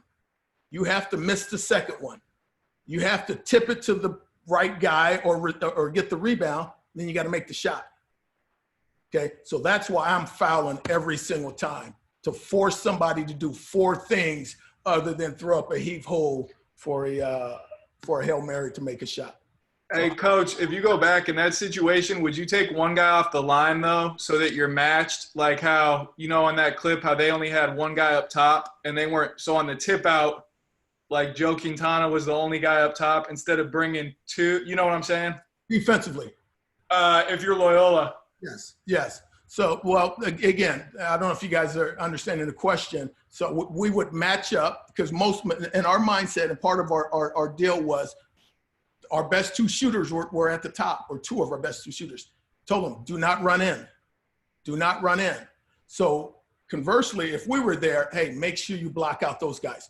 Turn around and face guard those guys, because that's the only way that they have an opportunity, if it's a 3-point game, to tie it. So we would have pulled guys out. We would have matched up man on man. Make sure you block out the shooter and don't allow them to tap it back. That's good stuff. I love the video. Coach Tang, obviously when I think about Baylor, and playing some of your teams when I was at Arizona State, and we had Harden and those guys with Quincy Acey and Lace Darius Dunn and Tweety Carter, and the list goes on and on and on. You guys have had tremendous players there over the years, and a credit to you and your staff and Coach Drew.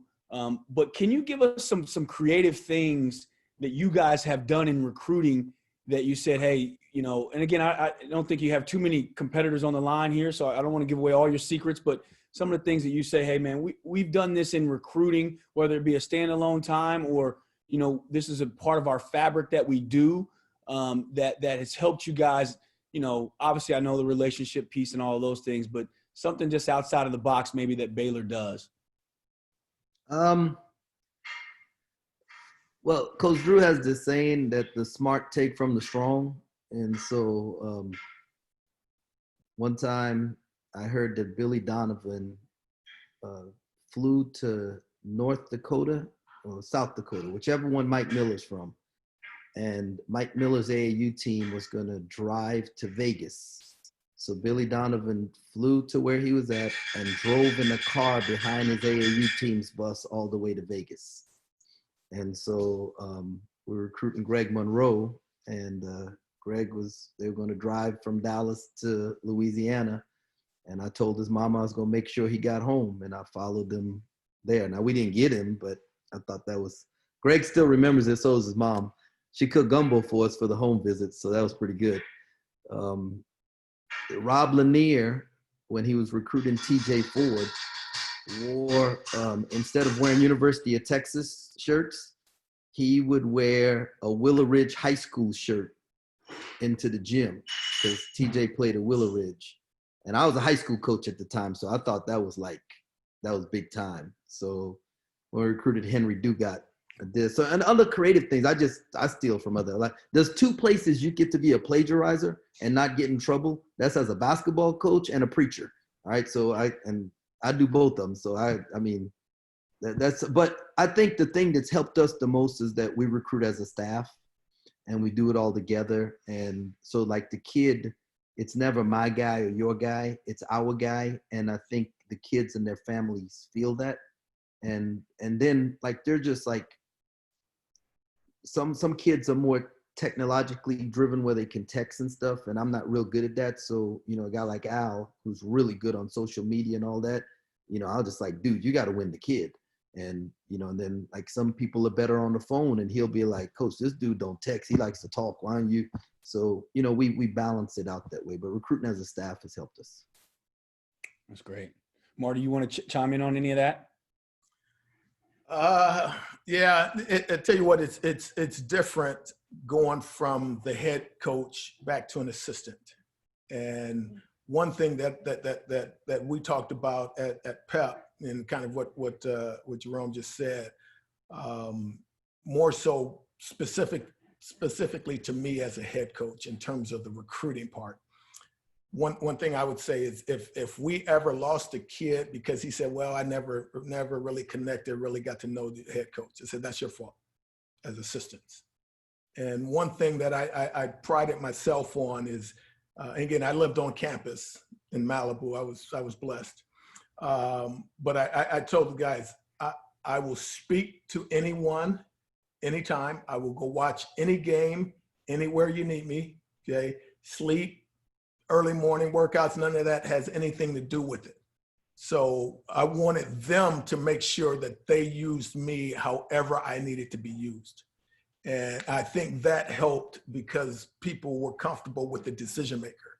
So guys that are recruiting, that's great. You might be the best in the world, but if they don't know your head coach and the guy that's going to be making the decisions, you better find a way to get them connected. And I think that has helped me with the transition back as an assistant, because now I have the understanding of what our staff used to say to me.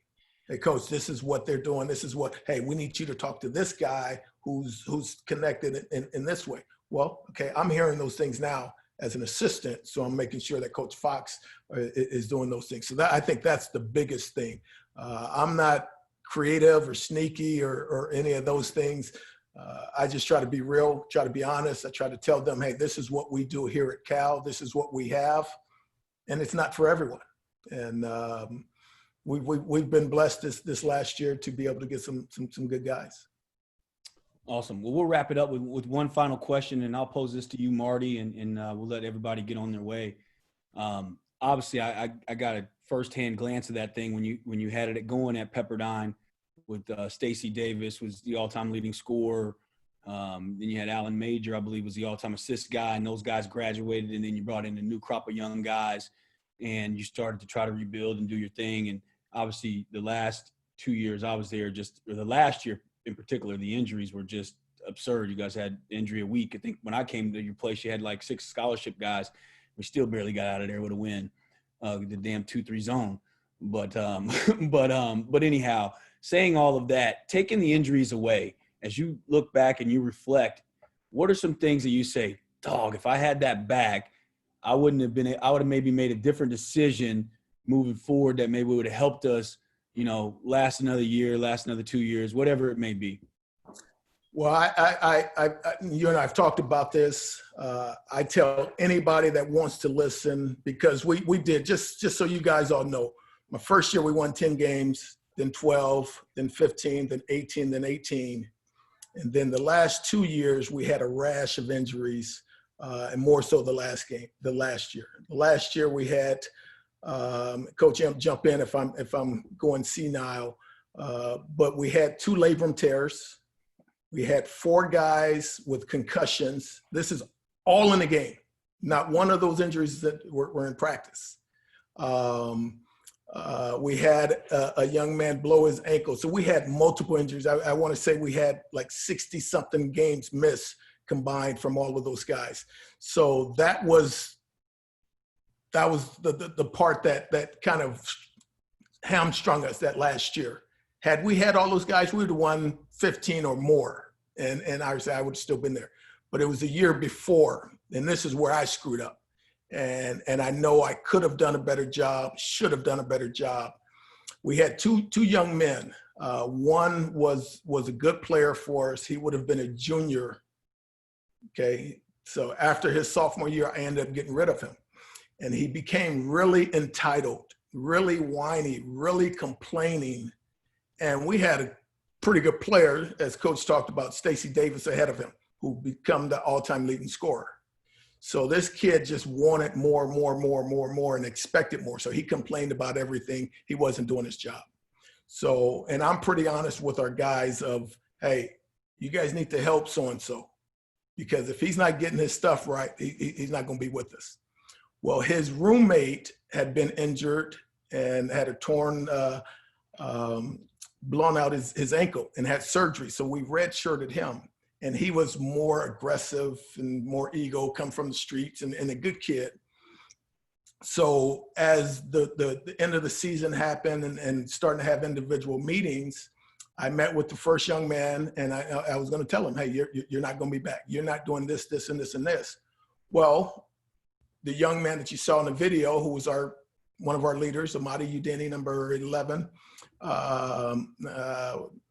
number 0, number 11. So Marty came to me, and he knows how I think. He says, Coach, I just want to let you know, so-and-so saying, hey, if you get rid of player A, then he's going to leave. Well, I ended up getting rid of player A.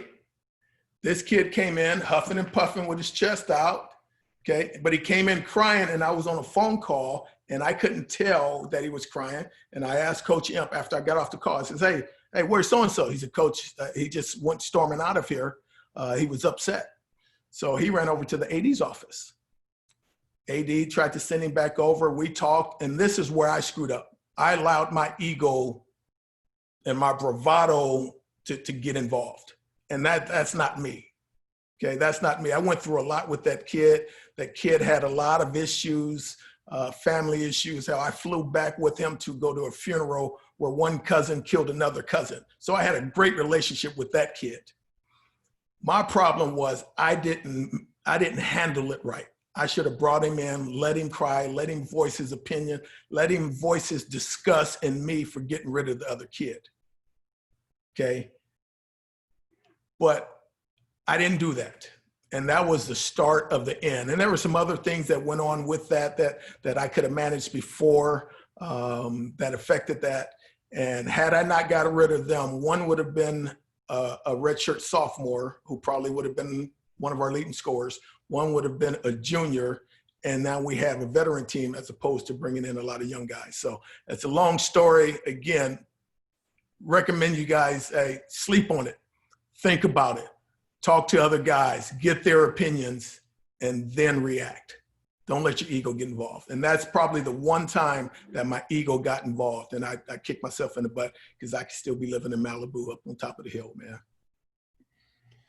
Awesome. We I got one quick one for both guys as we wrap up. One question I have is, so two-part question. One question is, or first part, what's an underrated aspect of winning that maybe people don't put as much value on? And then the second question is kind of a follow-up what you just talked about, Coach Wilson, and that's in this age of transferring and possible one-time waiver for transfers, when you're a head coach, Coach Tang, and when you're a head coach again, Coach Wilson, how will you attack that part of recruiting/retention? Go ahead, Coach.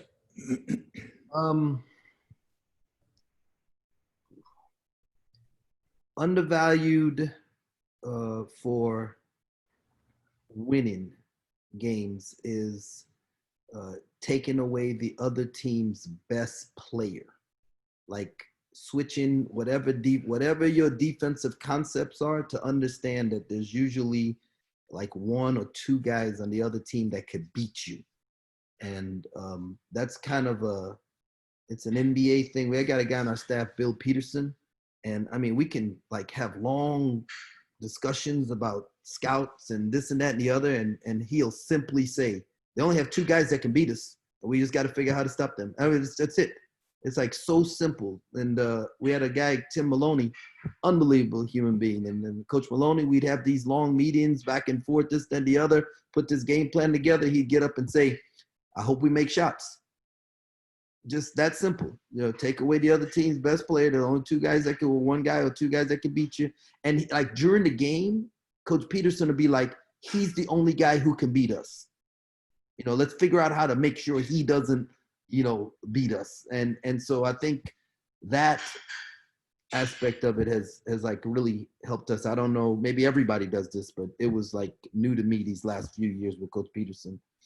And if I get a job and I'm at a mid or low major school, win, coach. I can say win, coach. Well, you know, my thing is that I'm not going to worry about kids transferring. I'm going to recruit kids and tell them, like, you can either go sit the bench for 2 years at a high major place, or you could come play for me for 2 years, and then I'll help you go to high major school. Like, I'll use it as like, I will be like the 4-year JUCO, you know. No, I'm telling you, I will go to kids and I will tell them, like, if after you're going to put up such great numbers your first or second year that you're going to clear for the draft, you're going to go work out for NBA teams. They'll tell you this and this you need to work on, and then I'll help you go to a high major school. Because why fight it? Let's like, come on. There we go. Well, I'm gonna answer in reverse, just to piggyback on Jerome's. That's just the nature of where the college basketball is going. So you have to be prepared for it. I think for me, if I ever get that chance to run a program again, and part of it depends on where you're at. and the obstacles. Again, I've been at some great academic institutions where it's a challenge to get certain guys in. You're limited on what programs, whether it's a grad transfer, you're limited on what academic programs that you have. We have 2 young men that are grad transfers coming in, but it was a challenge to find a program for them. So that's a big part. So I think a big part of it is based on where you're at and how many guys, what kind of guys that you have. And I think the big part of it is the relationship you have. You're going to have people poaching. You're going to have people in the handshake line saying, hey, man, somebody that busted you for 30, hey, man, we got a spot for you next year down at our place. You can play right away. Okay, that's going to be a problem in our game. So I think a big part of it is just where you're at and what the obstacles that you face. The other part, and I'm not going to say the technical part, but I think a big part for me is the relationships that you have with guys, to be able to coach them. So when they have that bad day, when they have that mental block, when they're not getting their shots, their touches and all that stuff, can you still motivate them? Can you get to them in the time where you need them to help you win? And Marty Udini was that guy. And again, I'm not a physical and yelling and cursing and hitting guys, but Marty he's an Oakland guy from the Bay Area. He's tough as nails. So there'd be sometimes I'm in a huddle and I just get up to Marty and I know I can yell at him. I could kind of tap him in the chest and get him to get motivated, because he would have the mindset of, now I'm going to huddle these guys up. Hey man, let's go. I'm tired of this dude yelling at me. But it was a ploy for me to get him to be the leader to raise everybody else up. So I think that's a big part of it. Yeah, the X's and O's and the winning and all that stuff. But I think that relates to the winning part. Awesome. Thank you both. Awesome. Well, I appreciate everybody jumping on. Coach Burton, thank you for doing what you do to grow this thing. And, let's just give back to the game, man. Give back to the game. Give back to your programs. And again, I say this every week, but we're forced to do this now. When everybody, in about a month, when things are back open and you can get back on the floor with your guys or however long it may take, what are you doing to help grow yourself personally? All right. Because nobody's going to invest more in you than you. Right. I mean, bottom line. And so keep doing this. Let's keep doing this, whether it be, once a month or whatever it may be. Let's keep trying to grow our game and trying to get better individually and impacting somebody else. But I appreciate everybody joining and look forward to next Thursday. We'll be bringing some more juice next Thursday. Coach Tang, Coach Wilson, great expertise. Thanks, Coach Peck, all the guys, new faces, Coach Impleman. Jalen, thanks for joining us, Coach Johnson, and all some other guys I'm sure I missed that are new guys, but we welcome you back next week. So real quick, we're on same link every week, same time. Feel free to share, and like Coach said, definitely want to do as much as we can to get back to the game and pay it forward. If there's somebody you think can benefit from it, share the link. We want to keep it organic and keep it kind of off the grid so we can just have open conversations as best we can. So, coaches Tang or Wilson, if you have anything before we pray and dismiss. Yep, appreciate you guys. Thank you very much. It was my pleasure to be on. We loved having you both. So, dear Lord, thank you so much again for letting us have this time, fellowship, and connect to the game we love. We pray we continue to just take this information, take this wisdom that was shared today, take these knowledge and nuggets, and just let it be fruit for our programs, for the game, for the players that we coach, for the staffs that we're on. Let us be great teammates and share this information, and let all the people on this call just continue to be blessed even during these challenging times. Pray for those without a job, for them to be able to land jobs, for those in jobs, for them to be able to prosper in theirs, and for all of our families to be protected and keep from hurt, harm, or danger, Lord. We pray all these things in your name. In Jesus' name we pray. Amen. Amen. Amen. Okay, thanks again, fellas. Guys, be good now.